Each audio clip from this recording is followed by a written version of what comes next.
എന്നെ സംബന്ധിച്ചിടത്തോളം ഇതിപ്പോൾ ഒരു സർവീസിനകത്തോട്ട് കയറുമ്പോഴത്തേക്കും ഉണ്ടായിരുന്നത് ആ ഒരു നന്മ നമുക്ക് കൊണ്ടുവരാനായിട്ട് പറ്റുമോ? അപ്പോൾ ആ ഒരു സംഗതി മനസ്സിലുള്ളപ്പോൾ നമ്മളത് അതും പ്രകാരമല്ലേ നമ്മൾ പ്രവർത്തിക്കുള്ളൂ.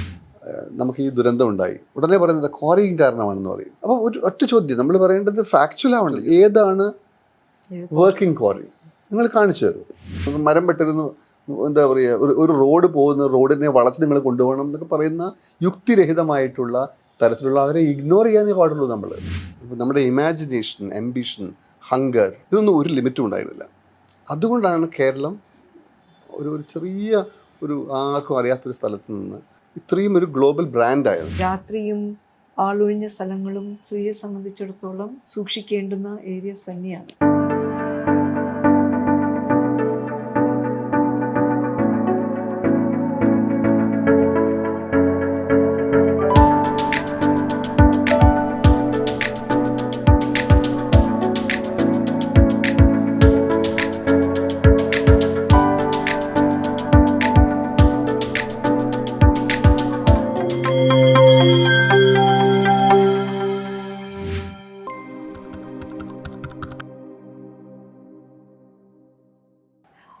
ആദ്യം ആയിട്ട് എനിക്ക് ഏറ്റവും ഇപ്പോൾ തുടക്കത്തിൽ എന്നെ ഫാസിനേറ്റ് ചെയ്തത് ഇതേ ഒരു റിബലാണെന്നുള്ളത് വിഷയം. ഫയർ ബ്രാൻഡായിരുന്നു. അപ്പോൾ കേൾക്കുന്നത് തന്നെ മെഡിക്കൽ കോളേജിലെ ആകെ ആട്ടിമറിച്ച് ഇവർ അജിറ്റേഷനും ഇതൊക്കെ ഉണ്ടാക്കിയ ഒരു തലതെറിച്ച ആളാണ് എന്നുള്ളത്. അപ്പോൾ ആ തലതെറിച്ച ആൾ സർവീസിനകത്തോട്ട് കയറി ഇതിൻ്റെ യുക്തി ഒന്ന് മനസ്സിലാക്കണം എന്നുള്ളത് എനിക്ക് താല്പര്യം ഉണ്ടായിരുന്നു. പിന്നെ ഞാൻ ഓർക്കുന്നു ഇദ്ദേഹത്തിനെ ഇത് കാണുമ്പോൾ തന്നെ ഇപ്പോൾ ചെരുപ്പ് ഹവായി ചപ്പലും ഇട്ടിട്ടാണ് ഇതിനകത്തോട്ട് കയറുന്നത് തന്നെ, വണ്ടിക്കകത്തോട്ട് കയറുന്നതിന്. അപ്പോൾ കയറിയ പാട് അവിടെ നമ്മൾ നമ്മുടെ കൂടെ ഉണ്ടായിരുന്നവരിൽ ആർക്കോ ടിക്കറ്റ് ഉണ്ടായിരുന്നില്ല, ടിക്കറ്റ് ഇല്ലാതെ ആരും കൂടെ യാത്ര ചെയ്യുന്നുണ്ട്. കുറച്ച് പ്രായം ചെന്ന ആളാണെന്ന് കണ്ടിട്ട് ഇദ്ദേഹത്തിൻ്റെ ഭാഗത്ത് അയാൾക്ക് കൊടുക്കുകയും വീണു പേപ്പർ വെച്ച് തറയിൽ കിടക്കുകയും ചെയ്തു. വിചാരിച്ചു കൊള്ളാല് നല്ല മനുഷ്യനാണ്. പിന്നെ ഞങ്ങളങ്ങനെ സംസാരിച്ചപ്പോൾ അതുകൊണ്ട് തന്നെ കൗതുകം തോന്നി. പിന്നെ ഇതിൻ്റെ അകത്ത് ഒന്നും ചെയ്യാൻ പറ്റില്ലല്ലോ, നമുക്ക് ഇങ്ങോട്ട് സംസാരിച്ചുകൊണ്ടിരിക്കാനല്ലേ പറ്റുള്ളൂ. അപ്പം അങ്ങനെ സംസാരിച്ച് ഞങ്ങളുടെ ജീവിതയാത്ര തുടങ്ങി. ഞാൻ ശാരദയിൽ കണ്ട ഏറ്റവും പ്രധാനപ്പെട്ട ക്വാളിറ്റി ഒരു ഡ്രീമർ, അങ്ങനെ ഒരു പ്രത്യേക തരത്തിലുള്ള ഒരു വൈബാണ് എനിക്ക് കിട്ടുന്നത്. അങ്ങനെ എന്താണ് പല തരത്തിലുള്ള കാര്യങ്ങൾ അധികം ചെറിയ സമയം കൊണ്ട് ചെയ്തിട്ടുള്ള ഒരാൾ, പക്ഷെ അതോടൊപ്പം തന്നെ ഈ മനസ്സിൽ വളരെ രസകരമായിട്ടുള്ള ഒരു കവിതാ ലോകം സൂക്ഷിക്കുന്നു, വായനയുടെ ലോകം സൂക്ഷിക്കുന്നു. അപ്പോൾ എനിക്ക് ഫാസിനേറ്റഡ് ആവാനുള്ള ധാരാളം കാര്യങ്ങൾ ഇങ്ങനെ പുറത്തേക്ക് വന്നുകൊണ്ടേയിരിക്കുകയാണ്. ഒരു ചെറിയ നമ്മുടെ നാട്ടിലെ ഒരു ചെറിയ ചുറ്റുപാടിൽ നിന്നുകൊണ്ട് ഫ്രഞ്ച് പഠിക്കുന്ന ഒരാൾ, വിദേശ രാജ്യത്ത് പോയി താമസിച്ച് മറ്റൊരു സംസ്കാരം പഠിക്കാനും ഒക്കെ അവസരം കിട്ടിയ ഒരാൾ. അപ്പം അങ്ങനെ ഓരോ തരത്തിലും ഒരു ചെറിയൊരു നമ്മുടെ ഇവിടുത്തെ ചുറ്റുവട്ടത്തിൽ നിന്നുകൊണ്ട് തന്നെ ഭയങ്കര രസകരമായിട്ടുള്ള പല ലോകങ്ങളിലേക്ക് സഞ്ചരിച്ചിട്ടുള്ള ഒരാൾ. അതോടൊപ്പം തന്നെ ഈ ഒരു ക്വാളിറ്റിയും ഒരു കവിയുടെ ഒരു ക്വാളിറ്റി, ഒരു ഡ്രീമറുടെ ഒരു ക്വാളിറ്റി, ഒരു ആർട്ടിസ്റ്റിൻ്റെ ക്വാളിറ്റി, ഇതൊക്കെ എനിക്ക് പെട്ടെന്ന് തന്നെ വളരെ കുറച്ച് സമയം കൊണ്ട് തന്നെ എനിക്ക് മനസ്സിലാക്കാൻ സാധിച്ചു. അപ്പോൾ എൻ്റെ ഒരു കോൺട്രാസ്റ്റ് ഞാൻ വന്ന ലോകവും ഞാൻ ജീവിച്ച ചുറ്റുപാടിൻ്റെയൊക്കെ നോക്കുമ്പോൾ വലിയൊരു കോൺട്രാസ്റ്റാണ്. So that was very fascinating. അതെ രണ്ട് കൾച്ചറൽ ഈത്തോസ് സോഷ്യോ പൊളിറ്റിക്കൽ ബാക്ക്ഗ്രൗണ്ടും ഡിഫറെന്റ് ആണ് കോഴിക്കോടിന്റെയും ട്രിവാൻഡ്രത്തിന്റെയും. ട്രിവാൻഡ്രത്തിന് കുറച്ചുകൂടി ആംബിഷ്യസ് ആണ്, പൊതുവെ ആളുകൾ ആസ്പിറേഷണൽ ആണ്, ആംബിഷ്യസ് ആണ്. എന്നാൽ കോഴിക്കോട് കുറച്ചുകൂടി ടോട്ടലി ഡിഫറെന്റ്. മറ്റൊരു ലോകത്തെ ഒരു ക്രീച്ചറിനെ കിട്ടിയ പോലെ ആയിരുന്നു എനിക്ക്. ഡൈനാസ്റ്റിക് പൊളിറ്റിക്സ് എന്ന് പറയും. എന്നെ ലൈറ്റർ വെയിൻ ഞാൻ ചോദിക്കുകയാണ്, ഈ ഡൈനാസ്റ്റിക് അഡ്മിനിസ്ട്രേഷൻ എങ്ങനെ ഡൈനാസ്റ്റിക് എന്ന് പറഞ്ഞാൽ ഹസ്ബൻഡ് വൈഫ്.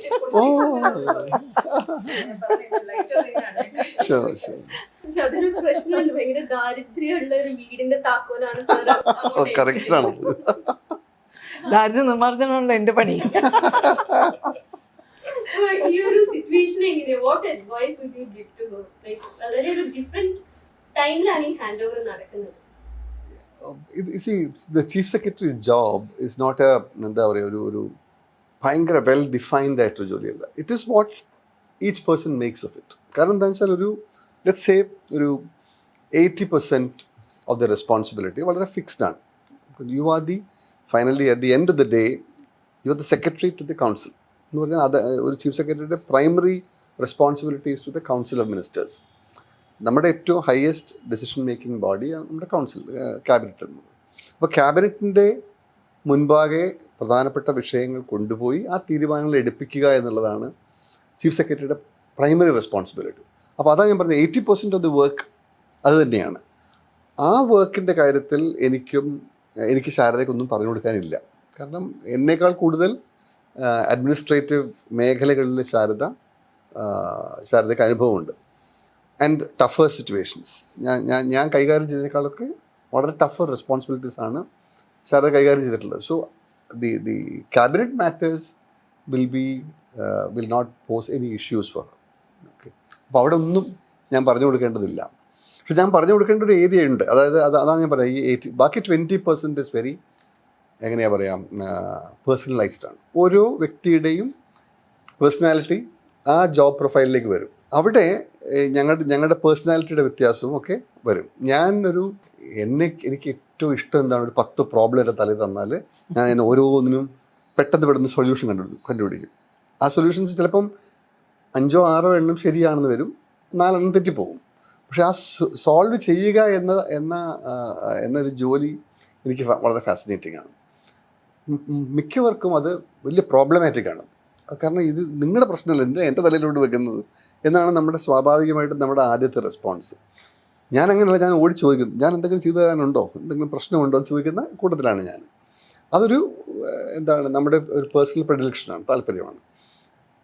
അവിടെ ഒരു പക്ഷേ ശാരദയുടെ ശൈലി കുറച്ചും കൂടി ആലോചിക്കുന്ന ഒരാളാണ്, ഞാൻ എടുത്തു ചാടുന്ന ഒരാളാണ്. അപ്പോൾ അത് രണ്ടിൻ്റെയും വ്യത്യാസം ഇതിലുണ്ടാവും. ഞാൻ അങ്ങോട്ട് പോയിട്ട് പുതിയ വള്ളി പിടിക്കാൻ നോക്കും, നമ്മൾ അങ്ങോട്ട് പോയിട്ട് ഏണി വെച്ച് പിടിക്കില്ലേ, അതാണ് നമ്മുടെ പണി. അപ്പം അങ്ങനെയുള്ള വ്യത്യാസങ്ങളുണ്ടാവും. അപ്പോൾ അത് ശാരദയുടെ ശൈലിയിലും വരും ഇനി.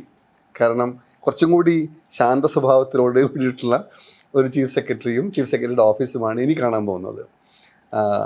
എൻ്റെ വേറൊരു സ്കിൽ സെറ്റ് എന്ന് പറയുന്നത്, ഞാൻ ഈ നേരത്തെ പറഞ്ഞതുപോലെ എല്ലാവരുടെയും തോളത്ത് കൈയിട്ട് നടന്നൊരുത്തനാണ്. എനിക്കൊരു ചീഫ് സെക്രട്ടറി ആവുക എന്ന് പറയുന്നില്ല നമ്മൾ ജീവിച്ചത്. ചീഫ് സെക്രട്ടറി ആയ ശേഷവും വലിയൊരു ജീവിതം ബാക്കിയുണ്ട് എനിക്ക്. അപ്പം അതുകൊണ്ട് അങ്ങനെ ഒരു രീതിയിലാണ് എൻ്റെ സമീപനം. അപ്പം അത് ശാരദത്ത് അത് പ്രതീക്ഷിക്കാൻ പറ്റില്ല, പല കാരണങ്ങൾ കൊണ്ടും. അതായത് നമ്മുടെ സ്റ്റൈൽ അതാണ് എന്നുള്ളത്. അപ്പോൾ അവിടെയും വ്യത്യാസം വരും. കാരണം കുറേ അധികം ആൾക്കാർക്ക് ഒരു ആക്സസ് ഉണ്ടായിരുന്നു. ആ ആക്സസിൻ്റെ അടിസ്ഥാനത്തിൽ പലപ്പോഴും ഒന്നും ചീഫ് സെക്രട്ടറി അടുത്ത് എത്തേണ്ട കാര്യമാവില്ല. പക്ഷേ ഈ പരിചയം കൊണ്ട് അങ്ങ് വിളിക്കും, വരും എന്നുള്ളത്. അവിടെയൊക്കെ ശാരദയുടേതായ ഒരു രീതി ഇനി പുതിയതായിട്ട് വരും. പക്ഷേ I would believe that at that level കാര്യങ്ങളെല്ലാം വളരെ സ്മൂത്തായിട്ട് തന്നെ മുന്നോട്ട് പോകും. എനിക്ക് പറയാനുള്ളത് അത് മാത്രമേ ഉള്ളൂ. അതായത് നമ്മുടെ let the system take over. ആ സിസ്റ്റത്തിൻ്റെ ഒരു സ്ട്രെങ്ത് ഉണ്ട്. അവിടെ നമ്മൾ ശ്രദ്ധിക്കേണ്ട ചില കാര്യങ്ങൾ മാത്രമേ ഉള്ളൂ. അത് ഓബ്വിയസ്ലി ഞാൻ പറഞ്ഞു കൊടുക്കും.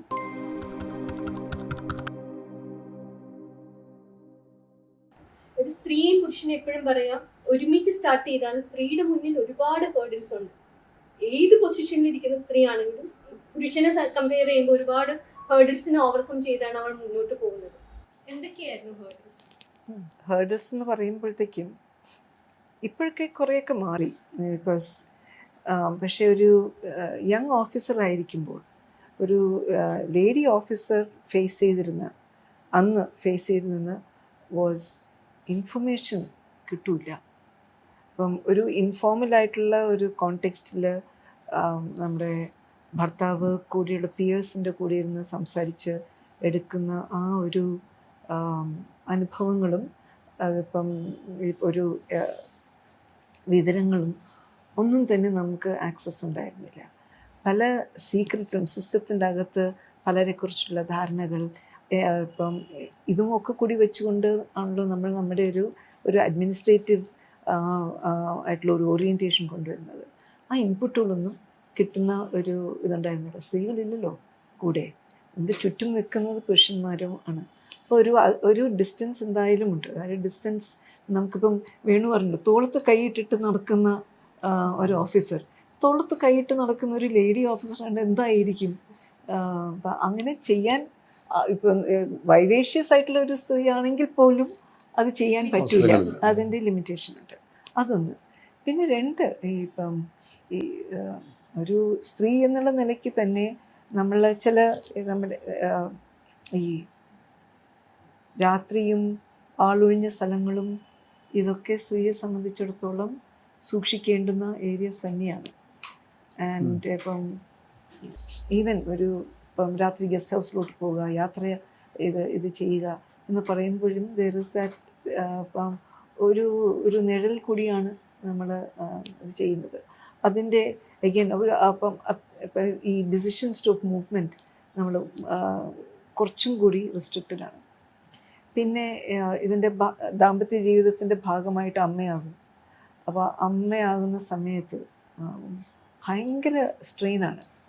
ഇപ്പം ഇപ്പം പലപ്പോഴും കുഞ്ഞുങ്ങളെ നമ്മൾ സാക്രിഫൈസ് ചെയ്യുന്നു എന്ന് തന്നെ തോന്നിപ്പോകും. ആ ഒരു പ്രശ്നം അച്ഛനും ഉണ്ടാകുന്നില്ല. എന്തുകൊണ്ടാണെന്ന് അറിയില്ല, പക്ഷെ അച്ഛനുണ്ടാവുന്നില്ല. അപ്പം അമ്മയെ സംബന്ധിച്ചിടത്തോളം ഇപ്പം ജില്ലാ കളക്ടർ ആകുന്ന സമയത്ത് എൻ്റെ മൂത്ത ആളിന് 4 വയസ്സും ഇളയാളിന് 2 വയസ്സുമാണ്. അപ്പോൾ ആ സമയത്ത് 2 വർഷം ഇവർക്ക് ഞാൻ എൻ്റെ അറ്റൻഷൻ കൊടുക്കൂല എന്ന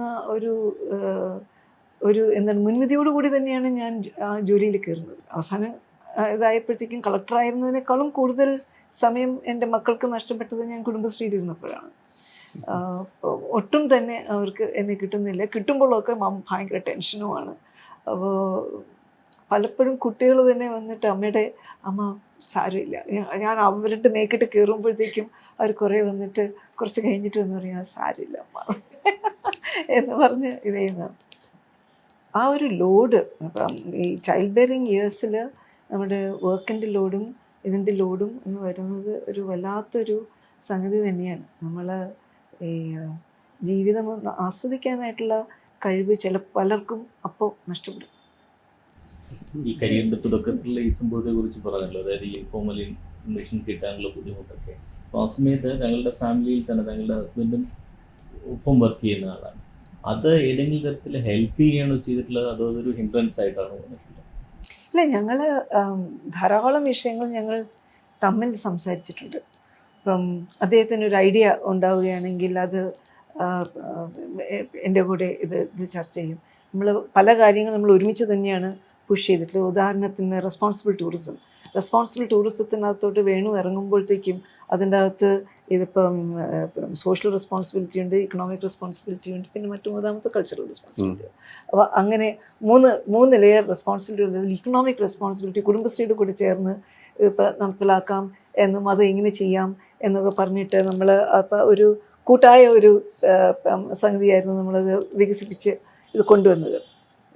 ഇവിടെ കനകക്കുന്നിൽ ടൂറിസം ഡയറക്ടർ ഇപ്പം മരങ്ങൾ വെട്ടാനായിട്ടുള്ള ഇത് കൊടുത്തപ്പോഴത്തേക്കും മരം പ്രേമിയായിട്ടുള്ള ഭാര്യ പറഞ്ഞു, അയ്യോ ആ മരം വിടരുത് എന്ന് പറഞ്ഞപ്പോഴത്തേക്കുമാണ് നമ്മളിപ്പോൾ ഇന്നത്തെ ഇപ്പം ഈ സൂര്യകാന്തിയുടെ ഒരു സംഗതി ഇത് മാറി ഇത് വന്നിട്ടുണ്ടായിരുന്നു. അപ്പം ഞങ്ങൾ തമ്മിൽ ധാരാളം ഇത് ചർച്ച ചെയ്തിട്ടുണ്ട്, വഴക്കടിച്ചിട്ടുണ്ട്. ഇപ്പം പക്ഷേ ഇപ്പം ഇദ്ദേഹത്തിൻ്റെ ഒരു സംഗതി ഇപ്പം പുതുതായിട്ട് കൊണ്ടുവരുന്ന ഒരു ഐഡിയയും അദ്ദേഹം എടുത്ത് ചാടുന്ന ഇതും പലപ്പോഴും ഞാൻ ഇതൊരു കാണുന്നത് ഭയങ്കര മെർക്യൂറിയലാണ്. നമ്മൾ വളരെ പെട്ടെന്നാണ് ഈ സാധനം കയറി പിടിക്കുന്നത് ഓൾമോസ്റ്റ് ഓൾ ദി ടൈം അതങ്ങോട്ട് ഫലിക്കും. അപ്പോൾ അത് കാണുകയും എന്നെ കൊണ്ടാവില്ല കേട്ടോ, ആ ഒരു സ്വഭാവം എനിക്കില്ല. ഞാൻ കുറച്ചുകൂടി ഇങ്ങനെ പ്രോഡ് ചെയ്ത് ഇറങ്ങുന്ന ഒരാളാണ്. പക്ഷെ അതിൻ്റെ കൂടെ അതിൻ്റെ സാക്ഷ്യം വഹിക്കാൻ പറ്റുന്നത് ഒരു വലിയ കാര്യം തന്നെയാണ്.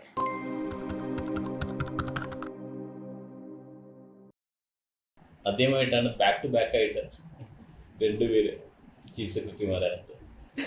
എന്താണ് അതിൻ്റെ ഒരു ക്യൂരിയോസിറ്റി തന്നെ ചോദിക്കാം. അല്ല, ഞങ്ങളെ സംബന്ധിച്ചിടത്തോളം ഞങ്ങൾ ആരെങ്കിലും തന്നെ ചീഫ് സെക്രട്ടറി ആകുന്ന പ്രതീക്ഷ ഉണ്ടായിരുന്നില്ല. ഇപ്പോൾ സർവീസിൽ കയറുമ്പോൾ തന്നെ നമ്മളെവിടെ നിൽക്കുന്നു, ഞങ്ങളെക്കാളും സീനിയർ ആയിട്ടുള്ള ആളുകൾ ആരൊക്കെയാണ് എന്നുള്ളത് കണ്ടപ്പോൾ സീനിയേഴ്സ്, ഞങ്ങളെക്കാളും സീനിയർ ആയിട്ടുള്ള ആളുകൾ ചീഫ് സെക്രട്ടറി ആകുമ്പോൾ ഞങ്ങൾ അവരുടെ മറവിൽ തന്നെ റിട്ടയർ ചെയ്ത് പോകും എന്നുള്ളതൊക്കെ ആയിരുന്നു പ്രതീക്ഷ. പിന്നെ ഇവിടെ വരെയൊക്കെ എത്തിയപ്പോഴത്തേക്കാണ് കണ്ടത്. ഇപ്പോൾ കേരളം സീനിയോറിറ്റി വളരെ കൃത്യമായിട്ട് പാലിച്ചു പോകുന്ന ഒരു സംസ്ഥാനമാണ്. മിക്ക സംസ്ഥാനങ്ങളിലും അങ്ങനെയല്ല കാര്യം. അപ്പോൾ അത് വന്നപ്പോഴത്തേക്കും ഇത് സാധ്യതയുണ്ടല്ലോ, ഞങ്ങൾ രണ്ടരും ഒന്നിന് പുറകെ ഒന്നായിട്ട് വരും എന്നുള്ള സാധ്യതയുണ്ടല്ലോ എന്ന് കണ്ടിരുന്നു. അപ്പം ഇതിൻ്റെ കൗതുകം, ആക്ച്വലി എന്താണ് കൗതുകം, ഞങ്ങൾ രണ്ടരും ബാച്ച്മേറ്റ്സ് ആണ്. അദ്ദേഹത്തിന് റാങ്ക് കൂടുതലാണ്, അതുകൊണ്ട് അദ്ദേഹം ആദ്യം ചീഫ് സെക്രട്ടറി ആയി. ഞങ്ങൾ ഡൽഹിയിലോട്ട് പോയില്ല, കേരളത്തിൽ തന്നെ നിൽക്കാനായിട്ടുള്ള തീരുമാനം എടുത്തിരുന്നു. അപ്പം അതുകൊണ്ട് തന്നെ സാധാരണഗതിയിൽ ഉണ്ടാകുന്ന ഒന്ന്, എന്തെങ്കിലും കാരണവശാൽ നമ്മൾ സൂപ്പർസീഡ് ചെയ്യും, അല്ലെങ്കിൽ പിന്നെ ഈ ഓഫീസേഴ്സിന് ഡെപ്യൂട്ടേഷനോ സെൻട്രൽ ഡെപ്യൂട്ടേഷനോ ഒക്കെ ആയിട്ട് മാറി നിൽക്കും. അപ്പോൾ അതുകൊണ്ട് ബന്ധപ്പെട്ട സംസ്ഥാനത്ത് രണ്ടുപേരും ഉണ്ടാവണമെന്നില്ല. ആൻഡ് പിന്നെ കപ്പിൾസ് തന്നെ ഞങ്ങളുടെ സീനിയോറിറ്റിയിൽ, ഞാനൊക്കെ സർവീസ് കയറുന്ന സമയത്ത് 10% താഴെയാണ് സ്ത്രീകളുള്ളത്. ഈ 10% എത്ര സ്ത്രീകളാണ് അവരുടെ ബാച്ച്മേറ്റുകളെ കല്യാണം കഴിക്കുക? അപ്പോൾ അങ്ങനെയൊക്കെ നോക്കുമ്പോഴത്തേക്കും എന്തുകൊണ്ടാണ് ഇതൊരു റയറിറ്റി എന്നുള്ളത് മനസ്സിലാക്കാനായിട്ട് പറ്റും. എന്നിരുന്നാലും ഈ ഒരു കോണ്ടെക്സ്റ്റ് തന്നെ, ഇപ്പോൾ കർണാടകത്തിൽ ഭർത്താവ് CS ആയത് ഭാര്യയ്ക്ക് ഇപ്പോൾ കൈമാറി, ഇപ്പോൾ ഒരു ലേഡി CS ആണ് കർണാടകത്തിൽ. മഹാരാഷ്ട്രയിൽ ഒരു ചെറിയ ഗ്യാപ്പ് വന്നിരുന്നെങ്കിലും ഇതുപോലെ തന്നെ ഭർത്താവ് ഭാര്യയ്ക്ക് കൈമാറി. അവർ ഒരേ ബാച്ച് ആയിരുന്നില്ല എന്ന് തോന്നുന്നു. I think there's a difference in seniority. ഈ ചീഫ് സെക്രട്ടറിയുടേത് ഞങ്ങളിപ്പോൾ പറഞ്ഞതുപോലെ സീനിയോറിറ്റിയാണ് വരുന്നതെങ്കിലും ലിറ്റിൽ ബിറ്റ് ഓഫ് ഒരു പൊളിറ്റിക്കൽ അപ്പോയിൻമെൻറ്റ് കൂടിയാണ്. കാരണം ടോപ്പ് ബ്യൂറോക്രാറ്റാണ്, സർക്കാരിൻ്റെ നയങ്ങൾ നടപ്പിലാക്കേണ്ട ആളാണ്. അതിനെ എങ്ങനെ കാണുന്നു? കാരണം ഇടതുപക്ഷ ഗവൺമെൻറ്, നിങ്ങൾ രണ്ടുപേരും ഇടതുപക്ഷ ഗവൺമെൻറ്റുമായിട്ട് കുറേ നാൾ ഒരുമിച്ച് പ്രവർത്തിച്ചിട്ടുള്ളതാണ്. ഞങ്ങൾ ഇടതുപക്ഷം അല്ലാത്ത ഗവൺമെൻറ്റിൽ പ്രവർത്തിച്ചിട്ടുണ്ട്. കരിയർ 30 വർഷം കഴിയുന്ന ഒരു 34 വർഷമുള്ള കരിയർ ആണല്ലോ. അപ്പോൾ അതുകൊണ്ട് അത് മാറി മാറി തന്നെ വർക്ക് ചെയ്തിട്ടുണ്ട്. പക്ഷേ ഇതിപ്പം അങ്ങനെ ഇത് വരാനായിട്ടുള്ളൊരു കാരണം, നമ്മളിപ്പോൾ ഈ സമയമാകുമ്പോൾ നമ്മൾ എടുക്കുന്ന ചില പോസ്റ്റുകൾ, ഇപ്പോൾ ജില്ലാ കളക്ടറായിട്ട് നിൽക്കുന്നത് ആരുടെ സമയത്താണ് എന്നുള്ള ചോദ്യം. അവിടെയും അഗൈൻ സമയമാകുമ്പോഴാണ് നമ്മൾ ജില്ലാ കളക്ടർ ആകുക. പക്ഷെ ഞങ്ങളുടെ ഊഴം വീണത് ലെഫ്റ്റ് ഗവൺമെൻറ് ഉണ്ടായിരുന്ന സമയത്ത്. അപ്പോൾ കളക്ടർ എന്നുള്ളൊരു പോസ്റ്റ് വിസിബിൾ ആയിട്ടുള്ളൊരു പോസ്റ്റ് ആകുന്നതിൻ്റെ ഇതാണ് ഒരു ധാരണ. പിന്നെ കുടുംബശ്രീ എന്നുള്ളൊരു പ്രോഗ്രാമുമായിട്ട് 6 വർഷത്തെ അസോസിയേഷൻ എനിക്കുണ്ട്.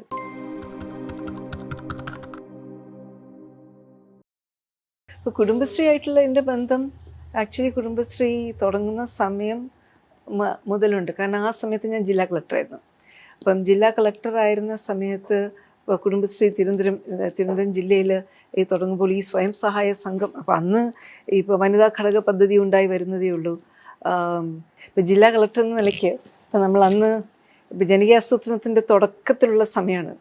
അപ്പോൾ ആ സമയത്തിൽ വനിതാ ഘടക പദ്ധതിയുടെ ഒരു അവസരം കിട്ടുന്നു. സ്വയം സഹായ സംഘം എന്നൊരാശയം വരുന്നു.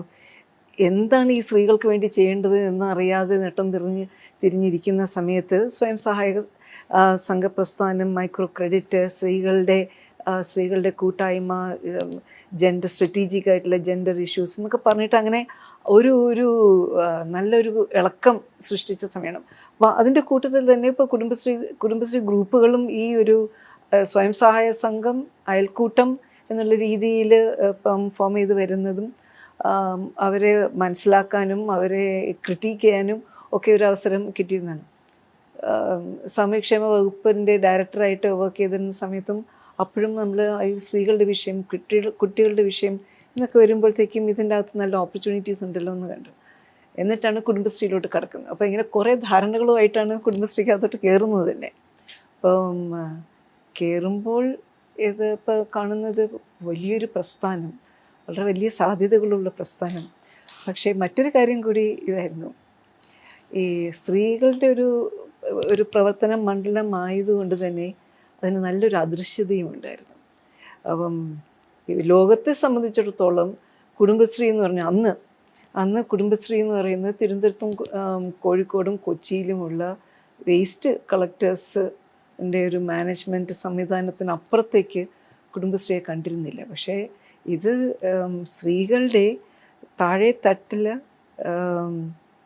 വികസനത്തിനകത്ത് കടന്നു കയറാനായിട്ടുള്ള അവസരമാണ്, അവരുടെ ശബ്ദം കൊണ്ടുവരാനായിട്ടുള്ള ഒരു അവസരമാണ്. ഈ കൂട്ടായ്മയിലൂടെ നല്ലൊരു ശാക്തീകരണം ഉണ്ടാകാനായിട്ട് സാധിക്കും. അതിൻ്റേതായിട്ടുള്ള ധാരാളം വെല്ലുവിളികളുണ്ട്. കാരണം ഈ കൂട്ടായ്മ ഉണ്ടാക്കുമ്പോൾ തന്നെ ഒരു സർക്കാർ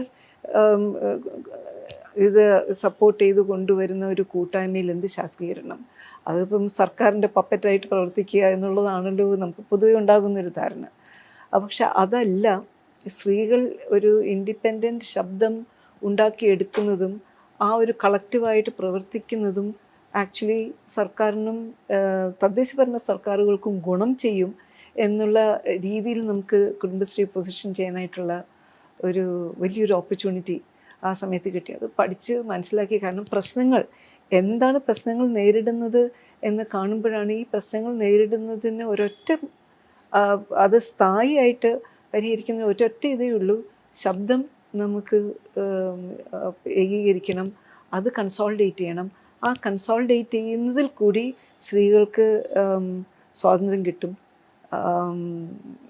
അധികാരത്തിനെ ചെറുത്തു നിൽക്കാനായിട്ടുള്ള കഴിവ് കിട്ടും, ചോദ്യം ചോദിക്കാനായിട്ടുള്ള കഴിവ് കിട്ടും, കാര്യങ്ങൾ സാധിച്ചെടുക്കാനായിട്ടുള്ള ഒരു കഴിവ് കിട്ടും. അപ്പോൾ അതൊരു ശാക്തീകരണത്തിൻ്റെ ഭാഗം. പക്ഷേ കുടുംബശ്രീ എന്ന് പറയുന്നത് ദാരിദ്ര്യ നിർമ്മാർജ്ജന പദ്ധതിയാണ്. ഇത് സ്റ്റേറ്റ് പോവർട്ടി ഇറാഡിക്കേഷൻ മിഷൻ എന്നാണ് കുടുംബശ്രീയുടെ ഔദ്യോഗികമായിട്ടുള്ള പേര്. അപ്പോൾ ദാരിദ്ര്യത്തിലെ സ്ത്രീയുടെ പങ്ക് എന്താണ്? ഇപ്പോൾ സ്ത്രീ ദാരിദ്ര്യം അനുഭവിക്കുന്നു, പക്ഷേ ഈ ദാരിദ്ര്യം അകറ്റുന്നതിലും സ്ത്രീക്ക് നല്ല രീതിയിൽ ബന്ധപ്പെടാനായിട്ട് പറ്റും, ഇടപെടാനായിട്ട് പറ്റും. ഈ സാമൂഹിക സംഘടനാ സംവിധാനം എങ്ങനെയാണ് ഒത്തുചേർന്നാൽ ദാരിദ്ര്യത്തിനെ ചെറുക്കുക എന്നുള്ളതും, അതും സർക്കാർ സംവിധാനങ്ങളെയും മറ്റ് സംവിധാനങ്ങളെയും, ബാങ്കുകളായാലും സർക്കാർ സംവിധാനങ്ങളായാലും പൊതു ഇടങ്ങളായാലും നമ്മുടെ അല്ലാതെ നിൽക്കുന്ന പ്രൈവറ്റ്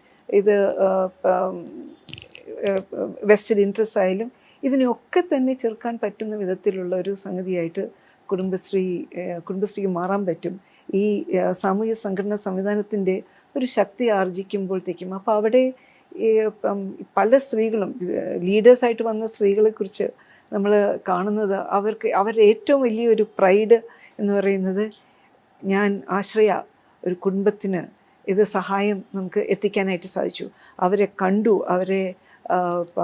അവരെ സഹായിച്ചതിൻ്റെ ഇപ്പം ഒരു സ്ത്രീ പറയായിരുന്നു, വീട്ടിൽ ചെന്ന് കഴിഞ്ഞപ്പോഴത്തേക്കും ദൈവങ്ങളുടെ പടത്തിൻ്റെ കൂടെ കുടുംബശ്രീയുടെ CDS ചെയർപേഴ്സൻ്റെ പടവും കൂടി വെച്ചിട്ടുണ്ട്. അപ്പോൾ അത്രയ്ക്കൊരു കടപ്പാട് തോന്നുന്നു. അപ്പം ഇവർക്ക് വേണ്ടി ഞാൻ നിൽക്കണം എന്നുള്ളൊരു തോന്നൽ. അപ്പോൾ ആ രീതിയിൽ സ്ത്രീകൾ ഞങ്ങളുടെ ദാരിദ്ര്യമല്ല, ഞങ്ങളെക്കാളും ദരിദ്രരായിട്ടുള്ളവർക്ക് വേണ്ടി ഞങ്ങൾ നിൽക്കുന്നു എന്നുള്ള ആ ഒരു തോന്നൽ, അത് കാണാനും അത് എത്രത്തോളമാണ് നമ്മുടെ സമൂഹത്തിൻ്റെ അകത്ത് ആ ഒരു കമ്മിറ്റ്മെൻറ്റും ദൃഢനിശ്ചയവും ഐക്യദാർഢ്യവും ഉള്ളത് എന്ന് കണ്ടു വളരാനായിട്ട് ഉള്ളൊരിടമായിരുന്നു കുടുംബശ്രീ.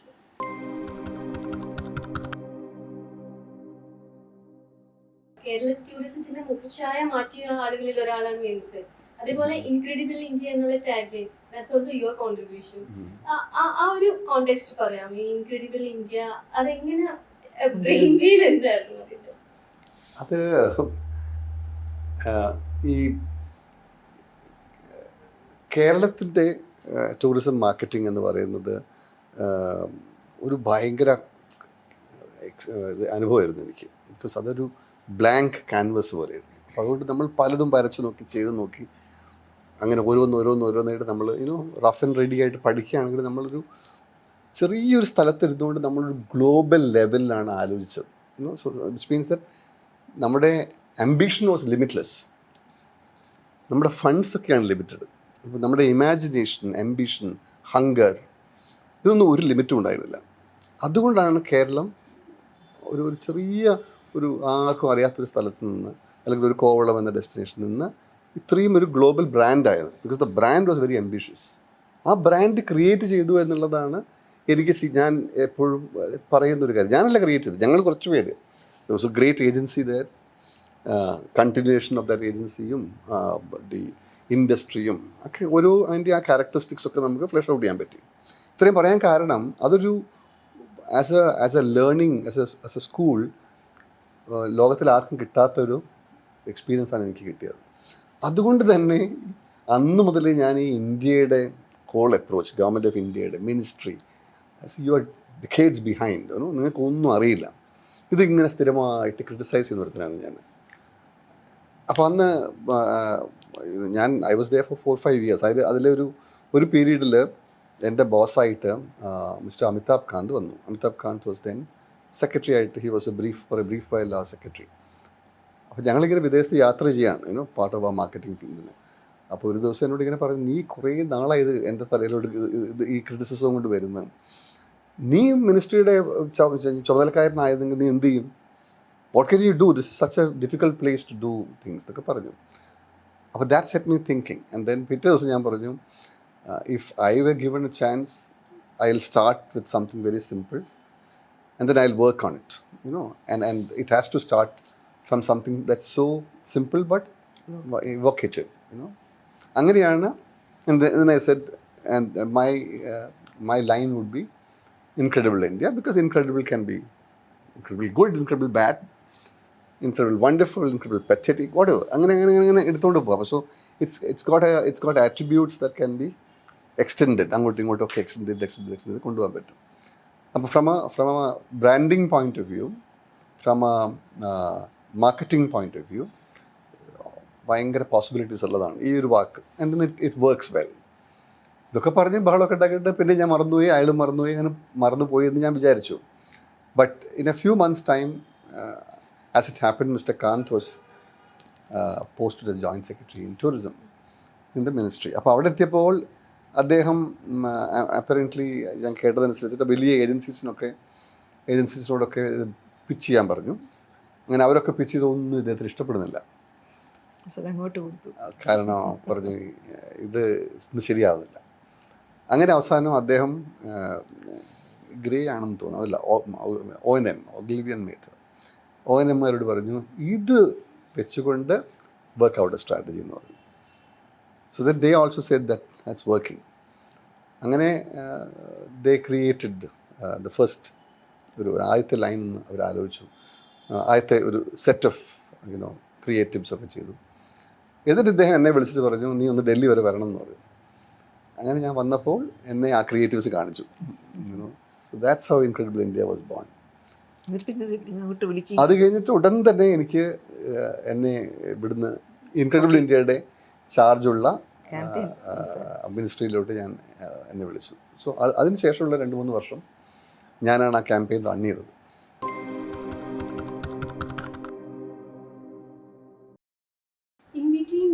നിഫ്റ്റിന്റെ DG ആയിട്ട് സ്മൃതി ഇറാനി നേരിട്ട് ചൂസ് ചെയ്തു എന്ന് കേട്ടിട്ടുണ്ട്.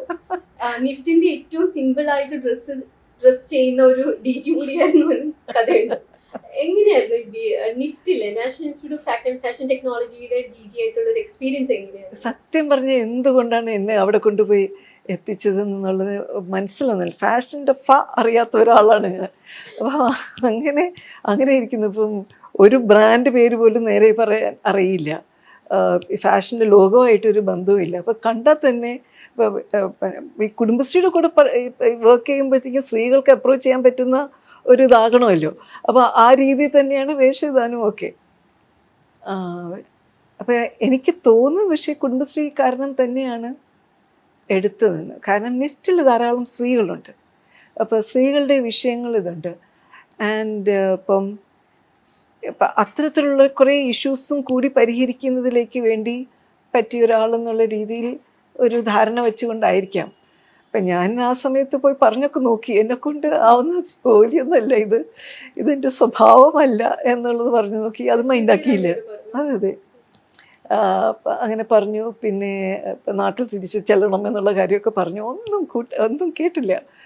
അപ്പം പക്ഷെ വന്ന് ജോയിൻ ചെയ്ത് അന്ന് ചെന്നപ്പോഴത്തേക്ക് തന്നെ പറഞ്ഞു, നമുക്കിവരെ ഒരു മേക്ക് ഓവർ ചെയ്തേ പറ്റൂ എന്നുള്ളൊരു കാര്യവും സൂചിപ്പിച്ചിരുന്നു. പക്ഷേ ഇപ്പം മാഡം വാസ്തവത്തിൽ സ്മൃതി ഇറാനി ഇപ്പോൾ വളരെ ടഫായിട്ടുള്ള ഒരു മിനിസ്റ്ററാണ്. ഉദ്യോഗസ്ഥർ നന്നായിട്ട് ഭയക്കുന്ന ഒരു മിനിസ്റ്ററും കൂടിയാണ്. ഏതൊരു വിഷയത്തിലും നന്നായിട്ട് നല്ലവണ്ണം പഠിച്ചിട്ടുള്ള ഒരാളാണ്. പക്ഷേ ഭയങ്കര കട്ടിങ്ങാണ് ഇത് നമുക്കൊക്കെ. അതേസമയം ഒരു വിധത്തിൽ നോക്കുമ്പോഴത്തേക്കും എൻ്റർടൈൻമെൻറ്റ് ഇൻഡസ്ട്രിയുടെ ഒരു ബാക്ക്ഗ്രൗണ്ട് ഉള്ളതുകൊണ്ടും പിന്നെ പല ഭാഷകളും അറിയാം, അനുഭവം വെച്ചുകൊണ്ടും ആക്ച്വലി ഒരു ഫാഷൻ ഇൻഡസ്ട്രിക്ക് നിഫ്റ്റ് പോലെയുള്ള ഒരു സ്ഥാപനം എന്ത് ചെയ്യണം എന്നുള്ളതിനെക്കുറിച്ച് നല്ല ക്ലാരിറ്റി ഉള്ള ഒരാളും കൂടിയായിരുന്നു. അപ്പോൾ അത്ര ക്ലാരിറ്റി ഉള്ള ഒരു ആൾ ഇപ്പം നിഫ്റ്റിന് കിട്ടുക എന്നുള്ളത് ഒരു നല്ലൊരു കാര്യം തന്നെയാണ്. അപ്പം അതുകൊണ്ട് തന്നെ ഒന്നും അറിയാത്ത ഞാൻ അതിനകത്തോട്ട് കടന്നു ചെല്ലുമ്പോഴത്തേക്കും പല തരത്തിലുള്ള ഇടം കണ്ടെത്തി. അപ്പോൾ ഒന്ന് ഇപ്പം ഇന്ത്യ സൈസിങ് എന്നുള്ള ഇത്, ട്രെൻഡ് അനാലിസിസിന് വേണ്ടിയുള്ളത്. ഇപ്പം നാട്ടിലെ ഇന്ത്യയിലെ ഹാൻഡിക്രാഫ്റ്റ്സ് ഹാൻഡ്ലൂംസിൻ്റെ റിപ്പോസിറ്ററിയാണ് നിഫ്റ്റ്. അതിൻ്റെ ഒരു വെർച്വൽ ആയിട്ടുള്ള ഒരു ഡോക്യുമെൻറ്റേഷൻ ഇതൊക്കെ ഒരു വലിയൊരു സാധനം ഉണ്ടാക്കണം. അപ്പോൾ ഹാൻഡ്ലൂമും ഹാൻഡിക്രാഫ്റ്റ് പ്രൊമോട്ട് ചെയ്യുന്നതിൽ വേണ്ടിയുള്ള ആശയങ്ങൾ, ഇൻക്യുബേറ്റിംഗ് ഇൻഡസ്ട്രിയുടെ പല തരത്തിലുള്ള ഇടപെടലുള്ള ഒരു സാധ്യത ഉണ്ടായിരുന്നു. അപ്പോൾ എനിക്കൊക്കെ തന്നിരുന്ന ഒരു മാൻഡേറ്റ് കരിക്കുലം റിഫോം ചെയ്യാണ് നിഫ്റ്റിൽ. അപ്പം നിഫ്റ്റിൻ്റെ കരിക്കുലം റിഫോം ചെയ്യുന്നതിൻ്റെ കൂട്ടത്തിലാണ് ഈ വളരെ അറിവും കഴിവും ക്രിയേറ്റിവിറ്റിയും ഉള്ള കുറേ അധികം ആളുകളെ ഒരുമിച്ച് കാണാനും അവർ പ്രവർത്തിക്കുന്നതിൻ്റെ ഒരു ഭാഗമാകാനും, പിന്നെ ഞങ്ങൾ ആ നിലവിലുണ്ടായിരുന്ന കരിക്കുലം മുഴുവനായിട്ട് പൊളിച്ച് മാറ്റി പുതിയൊരു സാധനം ഉണ്ടാക്കിയായിരുന്നു. ഇവരെല്ലാവരും തന്നെ ആ സമയത്ത് ഇൻ്റർനാഷണൽ പെഡഗോജി എന്താണ് എന്നുള്ളത് കണ്ട്, ഇപ്പം ഒരു ക്രിയേറ്റീവ് ഇൻഡസ്ട്രിയുടെ ആവശ്യം എന്താണ് എന്നുള്ളത് കണ്ട് ഇൻഡസ്ട്രി എൻഗേജ്മെൻറ്റിനെ മെച്ചപ്പെടുത്തിക്കൊണ്ട്, പിന്നെ ഈ ഇപ്പം ക്രാഫ്റ്റും ഇതുമായിട്ടുള്ള ഈ ഇന്ത്യൻനെസ് എന്താണ് എന്ന് കണ്ടെത്തിക്കൊണ്ടും, പിന്നെ ഇൻ്റർ ഡിസിപ്ലിനറി ആയിട്ടുള്ള പ്രവർത്തനങ്ങൾ ഇത് കൊണ്ടുവന്നുകൊണ്ടും, പിന്നെ ഈ ഭാവിയിൽ കണ്ടുകൊണ്ട് നമ്മൾ ഈ മാറ്റത്തിൻ്റെ ഒരു ഇതുണ്ടല്ലോ, ഒരു സ്പീഡുണ്ടല്ലോ ഇക്കാലത്ത്. അപ്പോൾ ആ സ്പീഡിനെ നമ്മൾ കൈകാര്യം ചെയ്യാൻ കഴിവുള്ള ഒരു ഗ്രാജുവേറ്റിനെ എങ്ങനെ ഉണ്ടാക്കിയെടുക്കും. എത്തിക്സ് ഇന്ന് ഞാനിപ്പോൾ വേസ്റ്റ് മാനേജ്മെൻറ്റ് പറയുമ്പോൾ റീസൈക്ലിങ്ങും എത്തിക്കലായിട്ടുള്ള ഫാഷൻ എന്നും പറഞ്ഞിട്ടുള്ള ആശയങ്ങളൊക്കെ കരിക്കുലത്തിനകത്തോട്ട് കൊണ്ടുവന്നൊരു സമയം കൂടിയായിരുന്നു. സോ ഇറ്റ് ഈസ് നല്ല ഫാസിനേറ്റിംഗ് ആയിരുന്നു.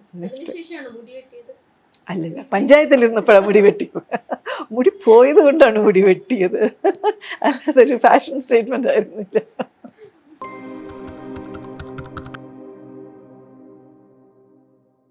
കേരള ടൂറിസം ടാർഗറ്റ് ചെയ്യേണ്ടത് ഹൈ എൻഡ് ടൂറിസ്റ്റിനെയാണോ, അതോ ഇപ്പോൾ നമ്മൾ കാണുന്ന ഒരു ഓവർഫ്ലോ ഓഫ് ഡൊമസ്റ്റിക് ടൂറിസ്റ്റിന്റെ ഓവർഫ്ലോ ഒക്കെ കാണുന്നത്? ഏതിനെയാണ് പ്രയോറിറ്റൈസ് ചെയ്യേണ്ടത്? പ്രയോറിറ്റൈസ് ചെയ്ത് നമ്മുടെ കയ്യിലല്ലല്ലോ. ഇപ്പം ഒരു മലയാളിക്ക് എവിടെ പോകണമെന്ന് നമുക്ക് പറയാൻ പറ്റില്ലല്ലോ, അവർക്ക് പോകുന്നിടത്ത് പോകും. ഇന്നത്തെ നമ്മുടെ ഇതെന്താണ്, എവ്രി വൺ ഇസ് ട്രാവലിംഗ്. ഒരു ദിവസം കിട്ടിയാൽ യാത്ര ചെയ്യും ആൾക്കാർ.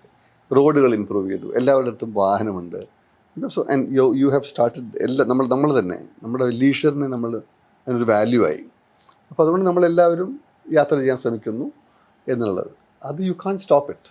അതിൻ്റെ ഇന്നത്തെ ഒരു കാലഘട്ടം അവിടെ എത്തി നിൽക്കുകയാണ്. പോസ്റ്റ് കോവിഡ് ആൾക്കാരുടെ ഒരു ചിന്ത തന്നെ എല്ലാം മാറിയിട്ടുണ്ട്. അപ്പോൾ അതുകൊണ്ട് തന്നെ ഒരു from A branding from A positioning point, ഇതൊരു ബ്രാൻഡ് പൊസിഷനിങ്ങിൻ്റെ വിഷയമാണ്. പോയിന്റ് ഓഫ് വ്യൂ നമ്മൾ എന്ത് ചെയ്യുന്നു എന്നുള്ളത് ഈസ് ലോക്കലൈസ്ഡ്. നമ്മളിപ്പോൾ പറയുകയാണ്, ഞങ്ങളൊക്കെ പണ്ടേ ഒരു 20 വർഷമായിട്ട് 25 വർഷമായിട്ട് നമ്മൾ പറയുന്നതാണ് that we focus on the high spending ക്ലയൻറ്റിൽ. മറ്റേ ക്ലയൻറ്റിൽ വരും എന്നുള്ളതാണ്. ആൻഡ് നമ്മളതൊരു ഓൾവേസ് മെയിൻറ്റെയിൻ ചെയ്തിട്ടുമുണ്ട്. പക്ഷേ അത് ഞാൻ നേരത്തെ പറഞ്ഞതുപോലെ that works at a certain level. മറ്റൊരു ലെവലിൽ ലോക്കൽ ടൂറിസ്റ്റ്, ഡൊമസ്റ്റിക് ടൂറിസ്റ്റിൻ്റെ വേറൊരു ലെവലിലൊരു അവർക്ക് they not really bothered about the brand, they bothered about the എന്താണ് എവറി ഡേ അവർക്ക് കൺസ്യൂം ചെയ്യാവുന്ന എക്സ്പീരിയൻസസ് ഉണ്ടോ എന്നുള്ളതാണ് ചോദ്യം. അതുകൊണ്ടാണ് നമുക്കിപ്പോൾ നമ്മുടെ വ്ളോഗേഴ്സൊക്കെ കൊടുക്കുന്ന ഐഡിയാസ് വെച്ചുകൊണ്ട് ആൾക്കാർ ഓടുന്നതിൻ്റെ ഉദ്ദേശം അതാണ്. Because the brand positioning is immaterial to them. ഇപ്പോഴും കേരളത്തിൻ്റെ brand, Keralam as a destination in India and abroad, we have already achieved a fairly stable positioning of a high value brand, appealing to people who are willing to pay a little extra, you know. ആ ഒരു ബ്രാൻഡിലേക്ക് നമ്മൾ എത്തിയിട്ടുണ്ട്, and we are maintaining that. അപ്പോൾ ഇപ്പം എല്ലാവരും പറയും ഗോവയിൽ പോകാമല്ലോ, 1000 രൂപയ്ക്ക് താമസിക്കാമല്ലോ എന്ന് പറയും, അല്ലെങ്കിൽ 1000 രൂപ വേണ്ട. കേരളത്തിൽ അങ്ങനെ പറയില്ല. നമ്മളിവിടെ എപ്പോഴും പറയും കുമരകത്ത് പോവുകയാണെങ്കിൽ ഒരു 10,000-3000 രൂപ കൊടുക്കാതെ താമസിക്കാൻ പറ്റില്ല, യുനോ, വിച്ച് ഇസ് ഗുഡ്. അങ്ങനെയാണ് നമ്മൾ, that's how brand, you know, the ഡെസ്റ്റിനേഷൻസിൻ്റെ ഒരു വാല്യൂ പ്രൊപ്പോസിഷൻ എന്താണ് നമ്മൾ കൊടുക്കുന്നത് എന്നുള്ളത്, that's how it works. So I think we should not really be bothered about whether there is a wave of domestic tourists, whether it is foreign tourists. അങ്ങനെയൊന്നും നോക്കേണ്ട കാര്യമില്ല. നമ്മൾ നമ്മുടെ ഓഫറിങ്സിനെ എവിടെയാണ് പ്ലേസ് ചെയ്യുന്നത് എന്നുള്ളതാണ്. നമ്മൾ ഓൾറെഡി ആ പ്ലേസ് ചെയ്ത് വെച്ചിട്ടുള്ളത് is at a premium, at a higher level than the average destination, and that's working well for us.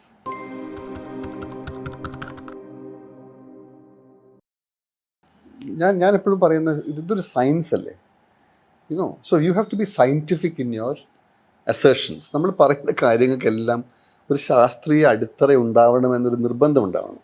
പരിസ്ഥിതിവാദികൾക്ക് മാത്രമായിട്ട് അത് നമുക്ക് മാറ്റിവെക്കാൻ പറ്റില്ലല്ലോ, യുനോ. സോ ഇപ്പം ഒരു ഉദാഹരണം ഞാൻ പറയുന്നത് എപ്പോഴും ഇതാണ്, ഈ ബിഗ് ട്രാജഡി. പക്ഷേ ഈ ട്രാജഡി ഉള്ളപ്പോഴും അവിടെയും നമ്മൾ you start trying to win brownie points. എന്താ പറയുക, നമുക്ക് ഈ ദുരന്തം ഉണ്ടായി, ഉടനെ പറയുന്നത് ക്വാറിങ് കാരണമാണെന്ന് പറയും.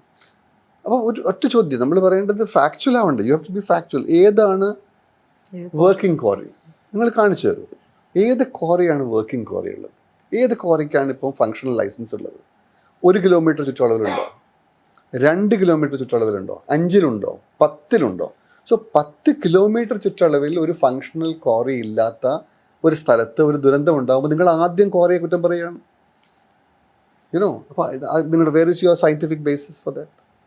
ഇനി അടുത്തത്, ഒരു ക്വാറിയുടെ എത്ര ദൂരം, ഫങ്ഷനിങ് ക്വാറിയുടെ എത്ര ദൂരത്തേക്ക് അതിൻ്റെ ഇമ്പാക്റ്റ് ഉണ്ട്, വൈബ്രേഷൻ്റെ ഇമ്പാക്റ്റോ? സയൻസാണ്, ഞാൻ പറയുന്നതല്ലല്ലോ. അത് എന്താണ്, സയൻറ്റിഫിക് ബോഡീസ് ഇത് പഠിച്ചിട്ടുണ്ട്. 200 മീറ്ററാണ് പറയുന്നത്. അതായത് ഞാൻ ഇവിടെ ഒരു ജാക്ക് ഹാമർ ഇട്ടിട്ട് ഒന്ന് കുഴിച്ചാൽ അതിൻ്റെ മാക്സിമം അതിൻ്റെ ഇമ്പാക്റ്റ് വരുന്ന സ്പേസ് എന്ന് പറയുന്നത് 200 മീറ്ററാണ്. ഞാൻ പറഞ്ഞത് എൻ്റെ അഭിപ്രായമല്ലല്ലോ ഇത്, ഇറ്റ് ഇസ് അല്ലെങ്കിൽ ഗവൺമെൻറ്റിൻ്റെ അഭിപ്രായമല്ല. So you need to push people to debate about these using എന്താണ് സയൻറ്റിഫിക് പ്രിൻസിപ്പിൾസ്, യൂസിങ് എല്ലാവരും അക്സെപ്റ്റ് ചെയ്ത മെത്തഡോളജീസ്. അതൊന്നുമില്ലാതെ നമ്മൾ ഇമോഷൻ കൊണ്ട് മാത്രം മരം വെട്ടരുന്നു, എന്താ പറയുക, ഒരു റോഡ് പോകുന്ന റോഡിനെ വളച്ച് നിങ്ങൾ കൊണ്ടുപോകണം എന്നൊക്കെ പറയുന്ന യുക്തിരഹിതമായിട്ടുള്ള തരത്തിലുള്ള അവരെ ഇഗ്നോർ ചെയ്യാനേ പാടുള്ളൂ നമ്മൾ. മനസ്സിലായി? അവർക്കൊന്നും നമ്മൾ ചർച്ച ചെയ്യാനുള്ള സ്പേസ് കൊടുക്കാൻ പാടില്ല. അങ്ങനല്ല ഇത് ചെയ്യേണ്ടത്. ഈ കേരളത്തിൽ ഇപ്പം സിത്താര ചോദിച്ചതിൻ്റെ ഒരു സബ്സിഡി ആയിട്ട് പറയുന്നതാണ്. ഇപ്പോൾ കേരളം ഏറ്റവും അധികം നേരിടുന്ന ഒരു വലിയ ഇഷ്യൂ ആയിട്ട് ഇപ്പോൾ വയനാട് വന്നതോടുകൂടി ചർച്ചയിൽ വരുന്നതാണ് ഈ ക്ലൈമറ്റ് ചേഞ്ച് എന്ന് പറയുന്നത്. കേരളത്തിൻ്റെ ഒരു കോസ്റ്റൽ ഏരിയ ആയാലും ഹില്ലി ടെറൈൻ ആയാലും എല്ലാം തന്നെ നോക്കുമ്പോഴത്തേക്ക് ഇത് ഈ എൻവയോൺമെൻറ്റൽ ഇത് വിഷയം കൈകാര്യം ചെയ്യുന്നുണ്ട്. അത് എത്രത്തോളം നമ്മളെ ബാധിക്കുന്നു എന്നുള്ള അതിൻ്റെ ഒരു ഗൗരവം എങ്ങനെയാണ്?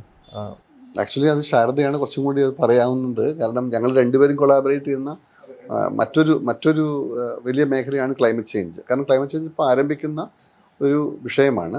But to answer your question directly, ഇന്ത്യയിലെ ഏറ്റവും വൾണറബിൾ ആയിട്ടുള്ള മേഖലകളിലൊന്ന് കേരളമാണ്. അപ്പോൾ അതുകൊണ്ട് നമ്മളിതിങ്ങനെ ആൻറ്റിസിപ്പേറ്റ് ചെയ്യണം. കാലാവസ്ഥയുടെ മാറ്റങ്ങളുടെ ഒരു വലിയ വിക്റ്റിമാവാൻ പോകുന്നത് നമ്മളാണ്, ആയിക്കൊണ്ടിരിക്കുകയാണ്. Extreme climate, extreme weather events ഒക്കെ ഉണ്ടാകുന്നത്. അതായത് നമ്മൾ ക്ലൈമറ്റ് ചേഞ്ചിന് നമ്മളിങ്ങനെയാണ് കാണേണ്ടത്. ഒരു 5-8 വർഷം മുൻപ് വരെ ക്ലൈമറ്റ് ചേഞ്ച് എന്ന് പറഞ്ഞാൽ നമ്മൾ വിചാരിച്ചത് എന്താണ്, it's A creeping thing, it's A creeping phenomenon. കാരണം നമുക്ക് ഈ ഓസോൺ ലെയറെ കുറിച്ചിട്ടോ, യുനോ, അല്ലെങ്കിൽ ക്ലോറോ ഫ്ലൂറോ കാർബൺസിനെ കുറിച്ചിട്ടോ അല്ലെങ്കിൽ സീ ലെവൽ റൈസിനെ കുറിച്ചിട്ടോ ഒന്നും ബോദർ ചെയ്യേണ്ടിയിരുന്നില്ല. ബിക്കോസ് ഇതൊക്കെ നമ്മുടെ ചുറ്റുമുള്ള ഒരു മെഗാ ലെവലിൽ, ഒരു വലിയ ലെവലിലാണ് സംഭവിക്കുന്ന കാര്യങ്ങൾ. എന്താണ് ഇത് കൂടുന്നു, ഇത് ഗ്രീൻ ഹൗസ് എഫക്റ്റ് വരുന്നു, ചൂട് വർദ്ധിച്ചു വരുന്നു. ചൂട് വർദ്ധിക്കുന്നത് കൊണ്ട് ഗ്ലേഷ്യേഴ്സ് മെൽറ്റ് ചെയ്യുന്നു, മെൽറ്റ് ചെയ്തത് കൊണ്ട് സീ ലെവൽ റൈസ് ഉണ്ടാവുന്നു എന്നൊക്കെ പറയുന്നതൊരു, ഞാൻ പറയുന്നത് അതൊക്കെ നന്നായിട്ട് അതിനെക്കുറിച്ചും പഠിക്കുന്നവർക്കും ഒക്കെ മനസ്സിലാവുന്ന കാര്യങ്ങളായിരുന്നു.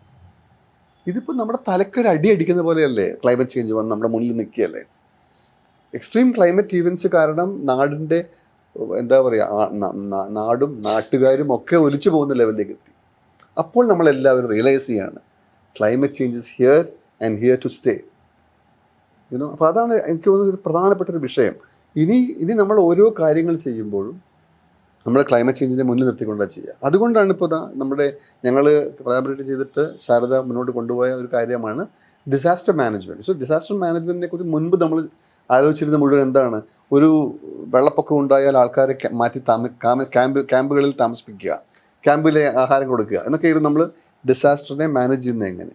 ഇന്ന് ആ conversation has been turned on its head by saying disaster വരുന്നതിന് മുൻപ് എന്തെല്ലാം ചെയ്യണം, അതെവിടെ ചെയ്യണം, ആര് ചെയ്യണം, മനസ്സിലായില്ല. അങ്ങനെയായി നമ്മുടെ പ്ലാനുകൾ. സോ പ്രിവെൻഷൻ, അഡാപ്റ്റേഷൻ, മിറ്റിഗേഷൻ, പുതിയ വാക്കുകളും പുതിയ പ്രവൃത്തി മണ്ഡലങ്ങളും അതെടുത്തുകൊണ്ട് അതിനെ to the lowest possible level, ഗവർണൻസിൻ്റെ ലോവസ്റ്റ് ലെവലിലേക്ക് കൊണ്ടുപോയത് ശാരദ ടീമാണ്. So may be you want to talk about that.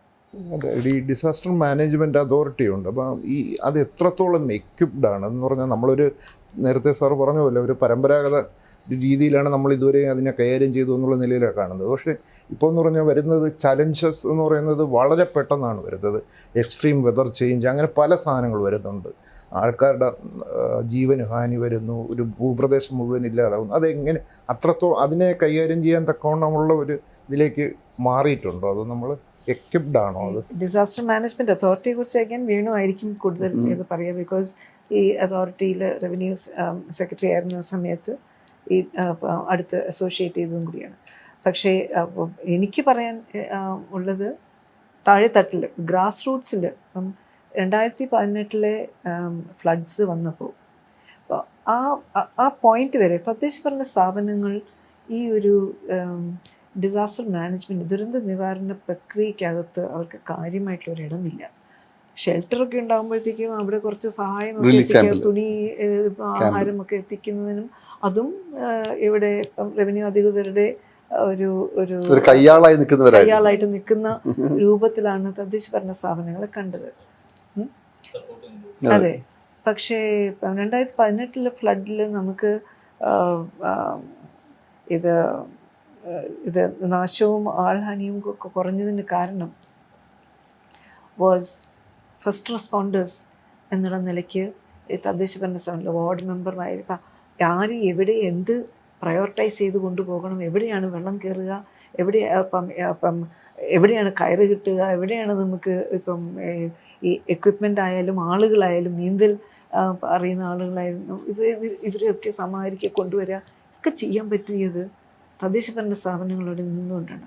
അവരുടെ ആ ഒരു ഇനിഷ്യേറ്റീവ് ശരിക്കും ഭയങ്കരമായിട്ട് നമ്മൾ സഹായിച്ചു. അപ്പോൾ ഒരു ഡിസാസ്റ്റർ ഉണ്ടാകുമ്പോൾ റെസ്ക്യൂ റിലീഫിൽ ഒക്കെ തന്നെ തദ്ദേശ ഭരണ സ്ഥാപനങ്ങൾക്ക് സ്ഥാനമുണ്ട് എന്നുള്ളതായിരുന്നു ആദ്യത്തെ കണ്ടെത്തൽ.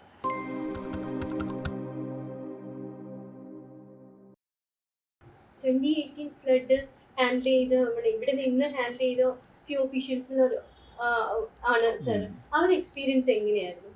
ആ എക്സ്പീരിയൻസിൽ നിന്ന് കേരളത്തിന്റെ ഒരുപാട് പ്ലസസും മൈനസസും റിയലൈസ് ചെയ്ത ഒരു മൊമെന്റ് കൂടിയാണ്. ആ ഒരു എക്സ്പീരിയൻസസ് ഒന്ന് പറയാം. ഞാൻ കൺട്രോൾ റൂമിലായിരുന്നു. ഞാൻ കൺട്രോൾ റൂമിൽ തന്നെ കിടന്നു. കൺട്രോൾ റൂമിൽ തന്നെ ആയിരുന്നു 5-6 ദിവസം ഫുള്ളായിട്ട്. അത് വി വർ കംപ്ലീറ്റ്ലി നമ്മളൊക്കെ വി വർ ഓൾ ഓവർവെൽംഡ്. നമുക്ക് പ്ലാൻ ചെയ്യാവുന്നതിന് അപ്പുറത്തേക്കുള്ളൊരു ഘട്ടത്തിലേക്ക് എത്തിപ്പോയി. അപ്പം നമ്മൾ we were doing a lot of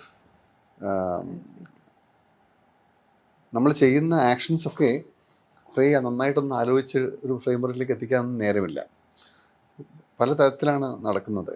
അപ്പോൾ നേരത്തെ ശാരദ പറഞ്ഞ പോലെ ഫസ്റ്റ് റെസ്പോണ്ടേഴ്സാണ് രക്ഷപ്പെടുത്തിയത് മുഴുവൻ. അതിന് സർക്കാരിൻ്റെ ഒരു സംവിധാനത്തിനും നമുക്കതിലൊരു ക്രെഡിറ്റ് കൊടുക്കാൻ സാധിക്കില്ല. ജനങ്ങൾ, കമ്മ്യൂണിറ്റി സിസ്റ്റംസ്, കമ്മ്യൂണിറ്റി ബോഡീസ്, ഒരു ലോക്കൽ ഗവൺമെൻറ്റ്സും ഒക്കെ ഈ നമ്മുടെ കൺട്രോൾ റൂമിലുണ്ടായിരുന്ന ഒരു പ്രധാനപ്പെട്ട ഞാൻ ഇപ്പോഴും ഓർക്കുന്ന ഒരു കാര്യം, ഞങ്ങൾ എത്ര ഇനാഡിക്വേറ്റ് ഡേറ്റയുടെ മുകളിലാണ് വർക്ക് ചെയ്യുന്നത്. കാരണം ഓരോ നിമിഷവും മാറുന്നൊരു വിഷയം. ഡാമുകൾ നിറയുന്നു, ഒരു ഭാഗത്ത് മഴ മാറുന്നില്ല, ആ ഡാമുകളുടെ വെള്ളം തുറന്നു വിടേണ്ടത് എത്രത്തോളം വിടണം എന്നുള്ളതിനെക്കുറിച്ച് ശാസ്ത്രീയമായിട്ടുള്ള ഇൻപുട്സ് ലഭിക്കാത്തൊരു സാഹചര്യം. അതിനെ പക്ഷേ മാനേജ് ചെയ്തേ പറ്റൂ. ഞാൻ പറഞ്ഞു, വളരെ ഇനാഡിക്വേറ്റ് ഡേറ്റയാണെങ്കിൽ അവിടെ നിന്നുകൊണ്ട് തീരുമാനിക്കുകയാണ് നമ്മൾ ഓരോ കാര്യങ്ങൾ. അങ്ങനെയുള്ള പ്രശ്നം പലയിടത്തു നിന്നായിട്ട് റിപ്പോർട്ട്സ് ഇങ്ങനെ വന്നുകൊണ്ടിരിക്കുകയാണ്. ചില ഡാമുകൾ ഓവർ റൺ ആവും എന്നൊരു സംശയമായിട്ട്. അങ്ങനെ ഓവർ റൺ ആവുകയാണെങ്കിൽ ഡാം പൊട്ടാമല്ലോ. അങ്ങനെയുള്ള അപ്പോൾ ഹൈ റേഞ്ചസ് തന്നെ അങ്ങനത്തെ വലിയ വലിയ പ്രശ്നങ്ങൾ, വലിയ ഹ്യൂജ് കോൺസിക്വൻസസ് ഉള്ള വിഷയം അവിടെ കൈകാര്യം ചെയ്യുമ്പോൾ താഴെ റെസ്ക്യൂ റിലീഫ് വർക്കിലേക്ക് ഓൾറെഡി എല്ലാവരും തിരിഞ്ഞു കഴിഞ്ഞു. അപ്പോൾ പിന്നെ നാഷണൽ ലെവലിലുള്ള റിസോഴ്സസ് കൊണ്ടുവരാൻ വേണ്ടിയിട്ട് അവരുമായിട്ട് ബന്ധപ്പെടുന്ന എൻ്റെ ജോലിയിൽ കുറേ ഭാഗം അതായിരുന്നു. ഡൽഹിയിൽ നിന്നും നാഷണൽ ഫോഴ്സസിൻ്റെ NDRF, മറ്റുള്ള സംസ്ഥാനങ്ങൾ, അവിടെ നിന്നുള്ള മെറ്റീരിയൽസൊക്കെ എത്ര ഷോർട്ടസ്റ്റ് പോസിബിൾ ടൈമിൽ എത്തിക്കുക എന്നുള്ളത്. പിന്നെ എയർ ഓപ്പറേഷൻസ് കോർഡിനേറ്റ് ചെയ്ത് മുഴുവൻ ഞാനായിരുന്നു. അപ്പോൾ പിന്നെ ഈ റിലീഫ് മെറ്റീരിയൽസ് ഡ്രോപ്പ് ചെയ്യുക, ചിലയിടത്തു നിന്നെങ്കിലും കുറച്ച് ആൾക്കാരെ ലിഫ്റ്റ് ചെയ്യുക, പക്ഷെ കൂടുതലും മെറ്റീരിയൽസ് എത്തിക്കുക, അതുപോലെയുള്ള സോർട്ടീസ് മുഴുവൻ പ്ലാൻ ചെയ്യുക. പിന്നീട് ഇത് നമ്മുടെ ഈ മറ്റുള്ള കാര്യങ്ങൾ, അതായത് ക്യാമ്പുകൾ അങ്ങനത്തേക്കും 13 ലക്ഷം പേരാണ് ക്യാമ്പിലുണ്ടായിരുന്നത്. 13 ലക്ഷം നമ്മളിപ്പോൾ ആലോചിക്കാൻ സാധിക്കുന്നില്ല നമുക്ക് അങ്ങനെ. അപ്പോൾ അത് ക്യാമ്പിലേക്ക് മാറ്റുന്നു കഴിഞ്ഞാൽ പിന്നെ ആ സപ്ലൈ ചെയിൻസ് മാനേജ് ചെയ്യുക, അത് വേറൊരു കൺട്രോൾ റൂമിൽ വേറൊരു വലിയ പ്രശ്നമായിരുന്നു. അപ്പോൾ അതുകൊണ്ട് ഈ എന്താണ് ചെയ്തത്, ഇന്നതാണ് ചെയ്തതെന്ന് പറയാൻ സാധിക്കില്ല. കാരണം എല്ലാത്തിലും ആ സമയത്ത് ഇടപെടേണ്ടി വന്നു. But I think the biggest thing is that നമ്മുടെ റെസിലിയൻസ് നമ്മുടെ ഒരു ജനതയുടെ റെസിലിയൻസാണ്. അതിനേക്കാൾ അപ്പുറത്തേക്കൊരു ഒരു ജനതയുടെ ഇൻ്റർ കണക്റ്റഡ്നെസ്സിന് അതിനേക്കാൾ നല്ലൊരു തെളിവില്ല. You connected with everybody and ദൂരെ ഇരിക്കുന്ന ആൾക്കാർ കോൺട്രിബ്യൂട്ട് ചെയ്യുന്നു, ആ എഫേർട്ടിലേക്ക് വരുന്നു. ആ എഫേർട്ടിൽ പലയിടത്തായിട്ടിരിക്കുന്ന ആൾക്കാർ ഓരോ ആളും അവരെ കൊണ്ട് ചെയ്യാൻ സാധിക്കുന്നത് പോലെ using technology, using communication, using that networks. It's such a major effort. പിന്നെ ഒരു സംശയമില്ല. നമ്മൾ റെസിലിയൻസ് ഒക്കെ അക്സെപ്റ്റ് ചെയ്യുമ്പോഴും നേരത്തെ താങ്കൾ പറഞ്ഞിട്ട് ഇവിടെ കണ്ടിന്യൂസ് ആയിട്ട് ചോദിക്കുന്നത് ലോക്കൽ ബോഡീസിന്റെ ഇൻഡിവിജ്വൽ പ്ലാൻസ് ഉണ്ട്. പക്ഷേ ഒരു പ്രിപ്പറേഷൻ അല്ലെങ്കിൽ മിറ്റിഗേഷൻ പോയിന്റ് ഓഫ് വ്യൂവിൽ 2018 ഫ്ലഡിൽ നിന്ന് ഈ 2024 വയനാട് ലാൻഡ് സ്ലൈഡിലേക്ക് എത്തുമ്പോൾ നമ്മൾ എത്ര മുന്നോട്ട് പോയിട്ടുണ്ട്. അത് എന്താ ചോദിക്കുന്നത് വെച്ചാൽ ഞങ്ങളെ ഇൻവെൻറ്ററൈസേഷൻ്റെ കാര്യം പറയും. പക്ഷേ 2018 ഫ്ലഡിൻ്റെ സമയത്ത് എത്രത്തോളം കൺഫ്യൂസ്ഡ് ആയിരുന്നു people across the state. Almost similar സ്റ്റേജിൽ തന്നെയായിരുന്നു ഈ 2024 ലാൻഡ് സ്ലൈഡ് കഴിയുമ്പോഴും. അതായത് ഇമ്മീഡിയറ്റ്ലി എന്ത് ചെയ്യണമെന്ന് ലോക്കൽ ബോഡീസിനോ അല്ലെങ്കിൽ ആർക്കും അറിയില്ലാത്തൊരു സിനാറിയോ ഉണ്ടായിരുന്നു. അതിൽ ഈ പറഞ്ഞ പോലെ നമ്മൾ സസ്റ്റൈനബിൾ അല്ലാത്ത ആക്ടിവിറ്റീസ് ചെയ്യുന്നതിലൊരു റൂളില്ല. Rather we have this rebuild Kerala initiative ഉണ്ട്. പക്ഷേ 5 വർഷം 6 വർഷം കഴിഞ്ഞിട്ടും വേണ്ട രീതിയിൽ പബ്ലിക്കിനോ അല്ലെങ്കിൽ ഗവൺമെൻറ്റിനോ അത് മനസ്സിലാക്കുന്നതിലൊരു ഫെയിലുവർ ഉണ്ടായിട്ടില്ല. ഒരു ഇത് പറയാം, നമ്മൾ ഒന്ന് ആ ഇൻവെൻറ്ററിക്ക് ഒരു ഗുണം ഉണ്ടായിട്ടുണ്ടായിരുന്നു കേട്ടോ. 2018 ഫ്ലഡ് കഴിഞ്ഞ് 2019 ഡിസംബറിലാണ് നമ്മൾ ഗൈഡ് ലൈൻസ് ഇഷ്യൂ ചെയ്തത്. ആൻഡ് അതിൻ്റെ ബേസിസിൽ ജാനുവരി ഫെബ്രുവരിയിലാണ് ഈ സിറ്റുവേഷൻ അനാലിസിസും ഇതൊക്കെ തദ്ദേശഭരണ സ്ഥാപനങ്ങൾ ചെയ്തത്. അത് കഴിഞ്ഞ് ഉടനെ കോവിഡ് അടിച്ചു. ഈ കോവിഡ് വന്ന സമയത്ത് നമ്മൾ കേരളത്തിൽ എന്തൊക്കെ പറഞ്ഞിരുന്നാലും കേരളത്തിൽ നമ്മുടെ ഇതിൻ്റെ ഒറ്റയടിക്ക് നമ്മുടെ കയ്യിൽ നഴ്സസിൻ്റെ, ഡോക്ടേഴ്സിൻ്റെ ഇൻവെൻറ്ററി തദ്ദേശീയ തലത്തിൽ ലഭ്യമായിരുന്നു.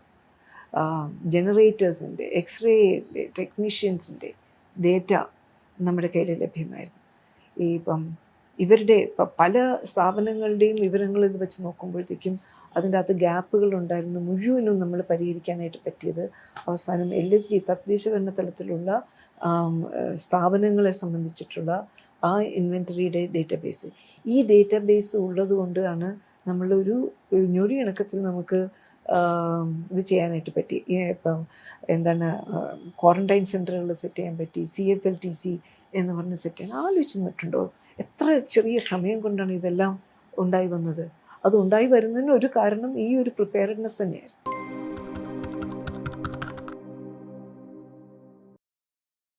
രണ്ടായിരത്തി 2018 അനുഭവസ്ഥരായിട്ടുണ്ടായിരുന്ന ഒരു ടീമിനെ അല്ല, അപ്പം തദ്ദേശീയ തലത്തിൽ ഒരു പുതിയ സെറ്റ് ആളുകളാണ് വന്നത്.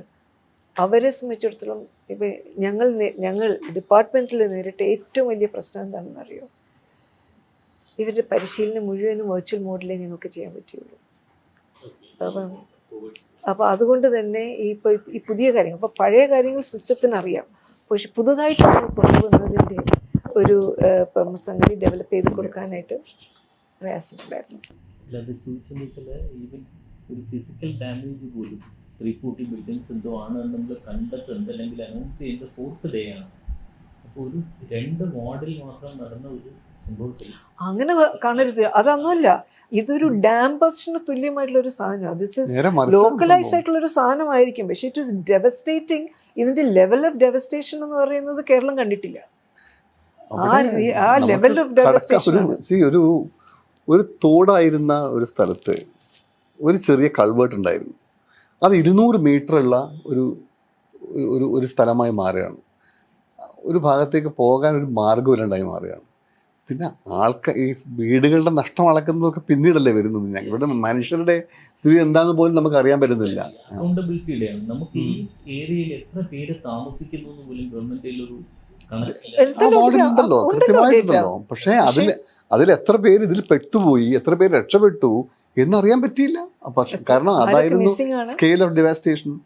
ആൾക്കാരെ അങ്ങ് കൊണ്ടുപോയില്ലേ, 150 പേരെ വെള്ളം കൊണ്ടുപോയി. നമുക്ക് എത്ര പേരെ കൊണ്ടുപോയി ആർക്കറിയാം. അതെ, ഇമ്മീഡിയറ്റ് ആയിട്ടുള്ള റേഷന്റെ ഇതൊരു ബേസിലുള്ള ഡേറ്റ വെച്ചു, ഇലക്ട്രിസിറ്റി ബോർഡിന്റെ ഇത് വെച്ചുകൊണ്ടുള്ള കണക്ഷൻസിന്റെ ഡേറ്റ നമ്മൾ എടുത്തു, ഹരിതമിത്ര മാപ്പ് വെച്ചുകൊണ്ട് വേസ്റ്റ് കളക്ട് ചെയ്തതിന്റെ ഭാഗമായിട്ടുള്ള ഒരു ഡേറ്റ വെച്ചിട്ട് ഇതിലെല്ലാം തന്നെ ഉടനെ തന്നെ സിങ്ക്രണൈസ് ചെയ്തുകൊണ്ട് ഈ വീടുകളുടെ മൊത്തം പിക്ചർ നമ്മൾ എടുക്കുകയൊക്കെ ചെയ്തു.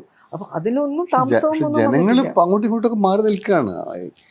നമ്മുടെ ഫസ്റ്റ് ഇതെന്താണ്, അവിടെ ആരെങ്കിലും റെസ്ക്യൂ ചെയ്യാൻ വന്ന് അവിടുന്ന് പുറത്തേക്ക് രക്ഷപ്പെട്ട ആൾക്കാർക്ക് എന്ത് റിലീഫ് കൊടുക്കണം, അതൊക്കെ കഴിഞ്ഞിട്ട് മറ്റേ ഞങ്ങളിങ്ങനെ ആ കാസ്കേഡ് ഒക്കെ പിന്നീട് വരുള്ളൂ. അതെ, മിസ്സിങ്ങിൻ്റെ നമുക്കറിയില്ലല്ലോ, വന്ന് റിപ്പോർട്ട് ചെയ്യണം ആൾക്കാർ. കാരണം കുറേ പേര് അങ്ങോട്ടും ഇങ്ങോട്ടൊക്കെ ചെതറിപ്പോയി, കുറേ പേര് ക്യാമ്പിനടുത്തേക്ക് എത്തി, കുറേ പേരെ നമ്മൾ കൊണ്ടുവന്ന് ഇരുത്തി.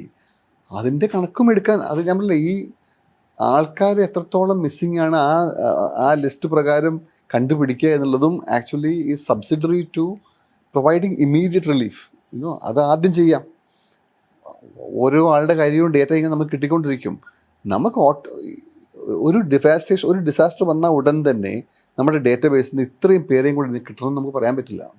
അത് ഇറ്റ് ഇസ് അതെ, ആ കണക്ക് പോലും ഞാൻ പറഞ്ഞില്ലേ, ആ കണക്ക് കൃത്യമായിട്ടുണ്ട്. അതിനാൽ നേരത്തെ പറഞ്ഞ ഡേറ്റാ ബേസുകളുണ്ട്. പക്ഷെ ആ കണക്ക് വെച്ചുകൊണ്ട് എക്സ്ട്രാപ്പുലേറ്റ് ചെയ്യാൻ പറ്റില്ല നമുക്ക്. ഈ സാഹചര്യം അങ്ങനെ അത്രയും ഡൈനാമിക് ആയി കിടക്കുകയാണ്.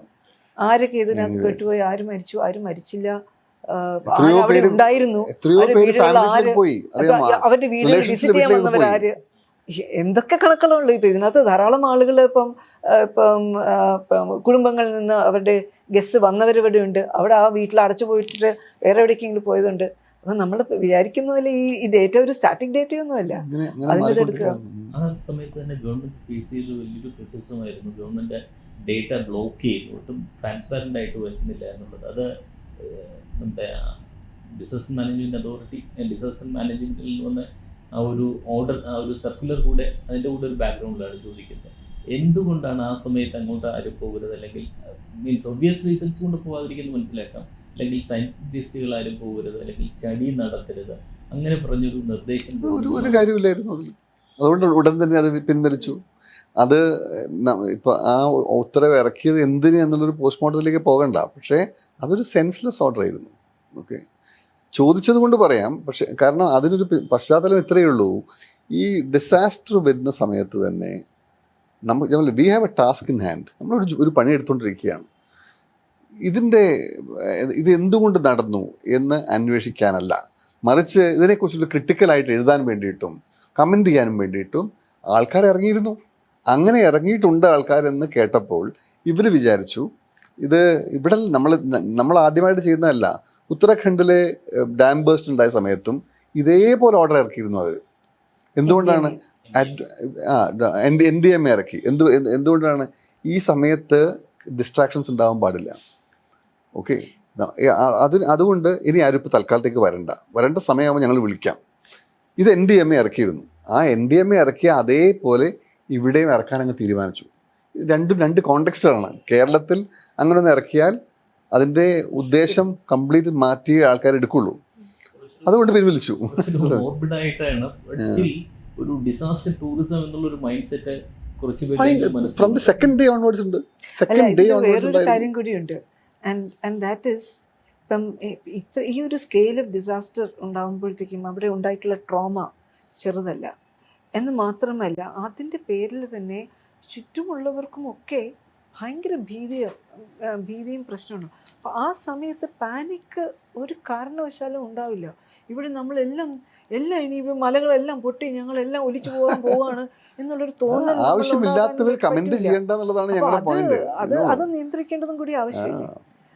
ബിക്കോസ് ആളുകൾക്കൊരു കോൺഫിഡൻസ് ഇപ്പം എന്തൊക്കെ പറഞ്ഞിരുന്നാലും സർക്കാരാണ്, അപ്പോൾ സ്റ്റെപ്പ് അപ്പ് ചെയ്തുകൊണ്ട് നിങ്ങൾ പേടിക്കണ്ട, ഞങ്ങളുണ്ട്, ഇപ്പം ഇനിയൊന്നും സംഭവിക്കാൻ പോകുന്നില്ല.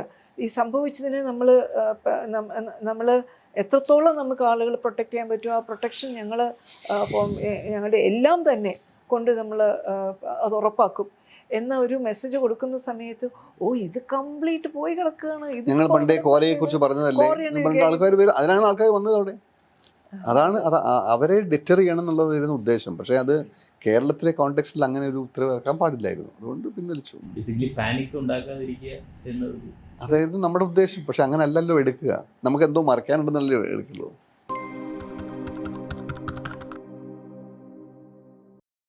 ഏറ്റവും കൂടുതൽ ഡിസ്കസ് ചെയ്തുകൊണ്ടിരിക്കുന്ന ഒരു വിഷയത്തെക്കുറിച്ച് നേരത്തെ സംസാരിക്കുകയും ചെയ്തിരുന്നു. ഒരു മലയാള സിനിമാ രംഗത്തെ ഇഷ്യൂസ് ചർച്ച ചെയ്യാനായിട്ടൊരു കമ്മിറ്റി വെച്ചു.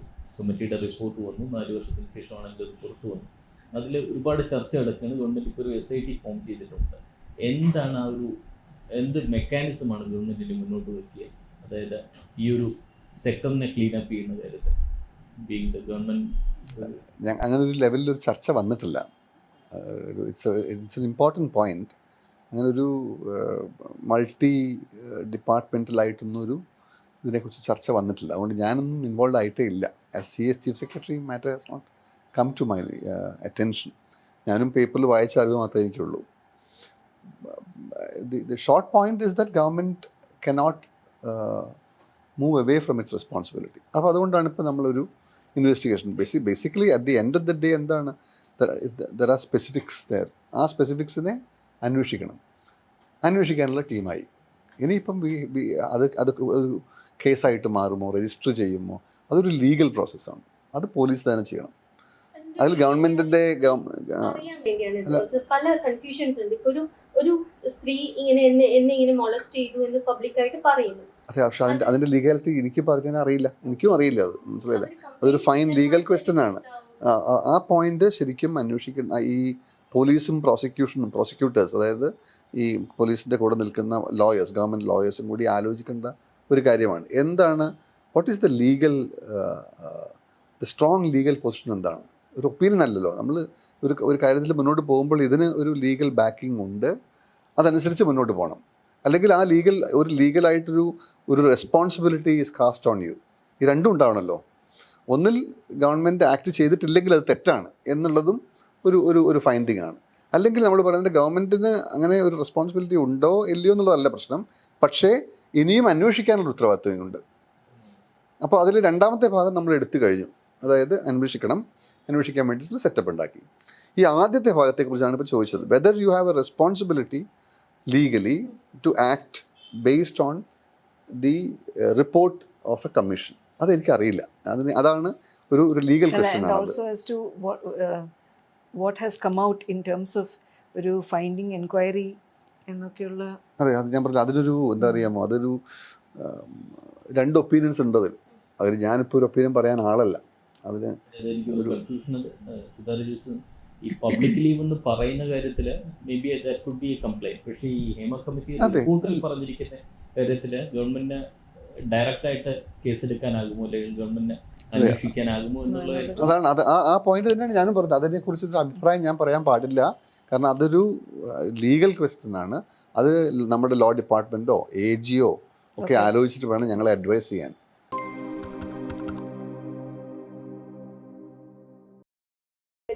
രണ്ടാമതൊരു പുനർജന്മമാണിത്. ആക്സിഡന്റ് ഒക്കെ കഴിഞ്ഞിട്ട് അത് ലൈഫിന്റെ ഒരു അപ്രോച്ചിനെ തന്നെ മാറ്റിയിട്ടുണ്ട്. The way you look at life. ഇല്ല, സെയിം പഴയ പോലെ തന്നെ. എനിക്ക് വലിയ അങ്ങനൊരു അത്ര മാത്രമേ ഉള്ളൂ, അതേ ഉള്ളൂ. സീറ്റ് ബെൽറ്റ് പണ്ട് ഈ മേളത്തത് ഇളക്കി വെക്കുമായിരുന്നു, ഇപ്പൊ അതില്ല. ഈ ക്യാമറയെ പേടിച്ച് മീഡിയയെ പേടിച്ചും ഹെൽമെറ്റ് ധരിക്കുകയും സീറ്റ് ബെൽറ്റ് ഇടുകയും ചെയ്യുന്ന വലിയൊരു വിഭാഗം നമ്മുടെ ഇടയിലുണ്ട്. ഞങ്ങള് സീറ്റ് ബെൽറ്റ് ഇട്ട ഒറ്റ ഒരു കാരണം കൊണ്ടാണ് ഇട്ടവരാണ്. ബാക്കിൽ ഇരിക്കുന്ന സമയത്ത് സീറ്റ് ബെൽറ്റ് ഇടുന്ന എത്ര പേരെ അറിയാം? ആരെയും അറിയില്ല. അറിയില്ല. ഞങ്ങൾ അത് ഇടുന്നവരായിരുന്നു. അതായത് അതുകൊണ്ടാണ് ഞങ്ങൾ ഇപ്പോൾ ഇവിടെ ഇരിക്കുന്നത്. ഈ ആക്സിഡന്റ് ഉണ്ടായിട്ട് രക്ഷപ്പെട്ടത് എന്തുകൊണ്ടാണ്? ഞങ്ങൾ രണ്ടുപേരും പിന്നിലിരുന്നപ്പോഴും ഞങ്ങൾ സീറ്റ് ബെൽറ്റ് ഇട്ടിരുന്നു എന്നുള്ളത് കൊണ്ടാണ് രക്ഷപ്പെട്ടത്. അത് പക്ഷേ പ്രോപ്പറായിട്ട് ഇടാത്തത് കൊണ്ട് എൻ്റെ ഹൗസിങ് കുറച്ച് ഡാമേജ് ആയിപ്പോയി. അത്ര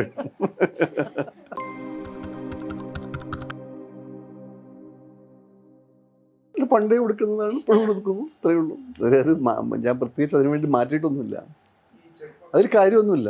അത് ഇറ്റ്സ് ഒരു പേഴ്സണൽ ചോയ്സ്. അതിന് വേറെ ഒന്നും, വേറെ മാനങ്ങളൊന്നുമില്ല, നോ ഡയമെൻഷൻസ്. ഈ ചെറുപ്പക്കാരുടെ ഇടയിൽ ഇപ്പം ഈ കഴിഞ്ഞ ഒരു കാലത്തിന് മുമ്പ് എന്ന് പറയുന്നത് എല്ലാവർക്കും ഡോക്ടർ ആവണം, എഞ്ചിനീയർ ആവണം എന്നുള്ള ഒരു ഇതായിരുന്നു. പക്ഷേ അതിപ്പം മാറിയിട്ട് കൂടുതൽ പേര് ഈ സിവിൽ സർവീസ് എന്ന് പറയുന്നതിലേക്ക് ഒരു ഇത് മാറുന്നുണ്ട്. ആ ഒരു മാറ്റം ശ്രദ്ധിച്ചായിരുന്നു, അത് എന്തുകൊണ്ടാണ്?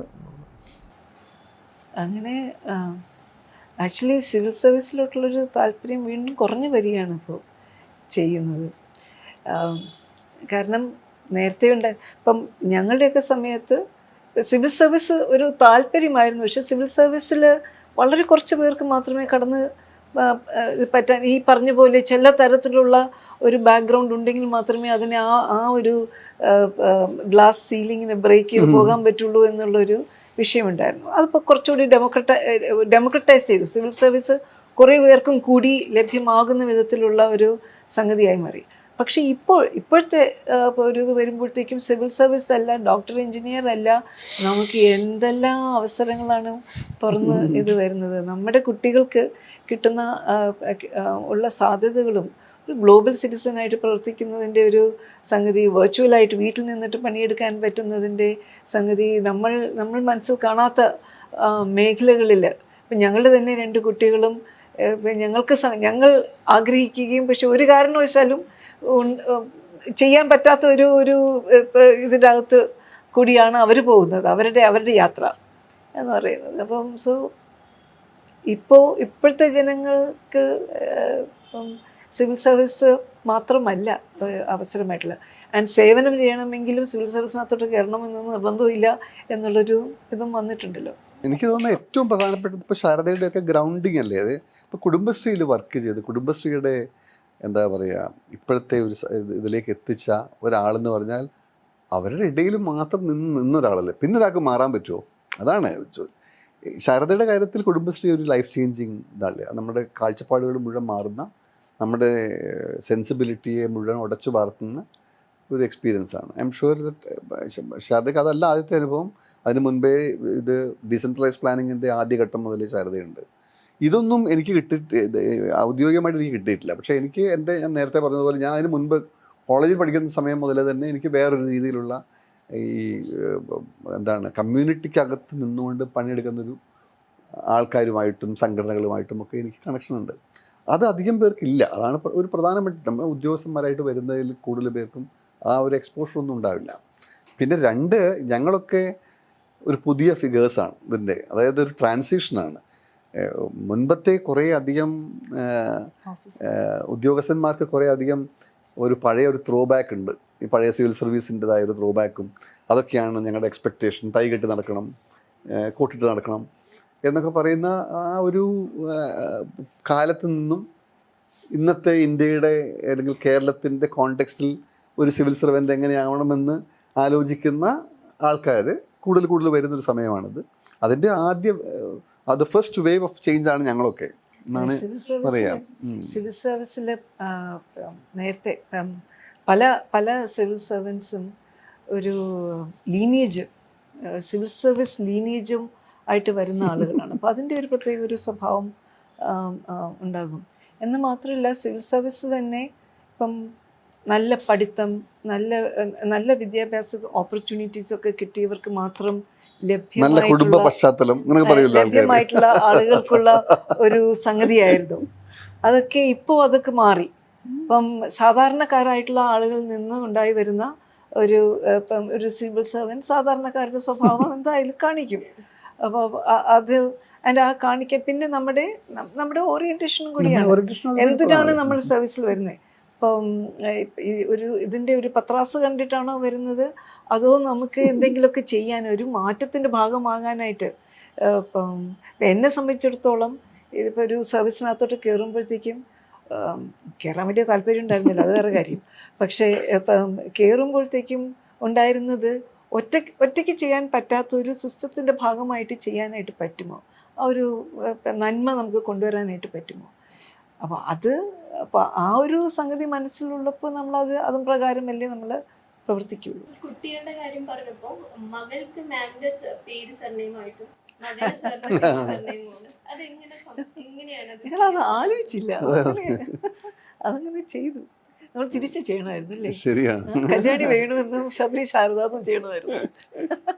സാറിന് ഈ നാടകത്തിന്റെ ലോകത്തേക്ക് തിരിച്ചു പോകാൻ അങ്ങനെ താല്പര്യമുണ്ട്. പക്ഷെ അത് എങ്ങനെയാണ് വരേണ്ടതെന്നൊക്കെ ഒന്നും കൂടി ആലോചിക്കണം. എൻ്റെ പഴയ സുഹൃത്തുക്കളൊക്കെ ഇങ്ങനെ ബന്ധപ്പെടുന്നു.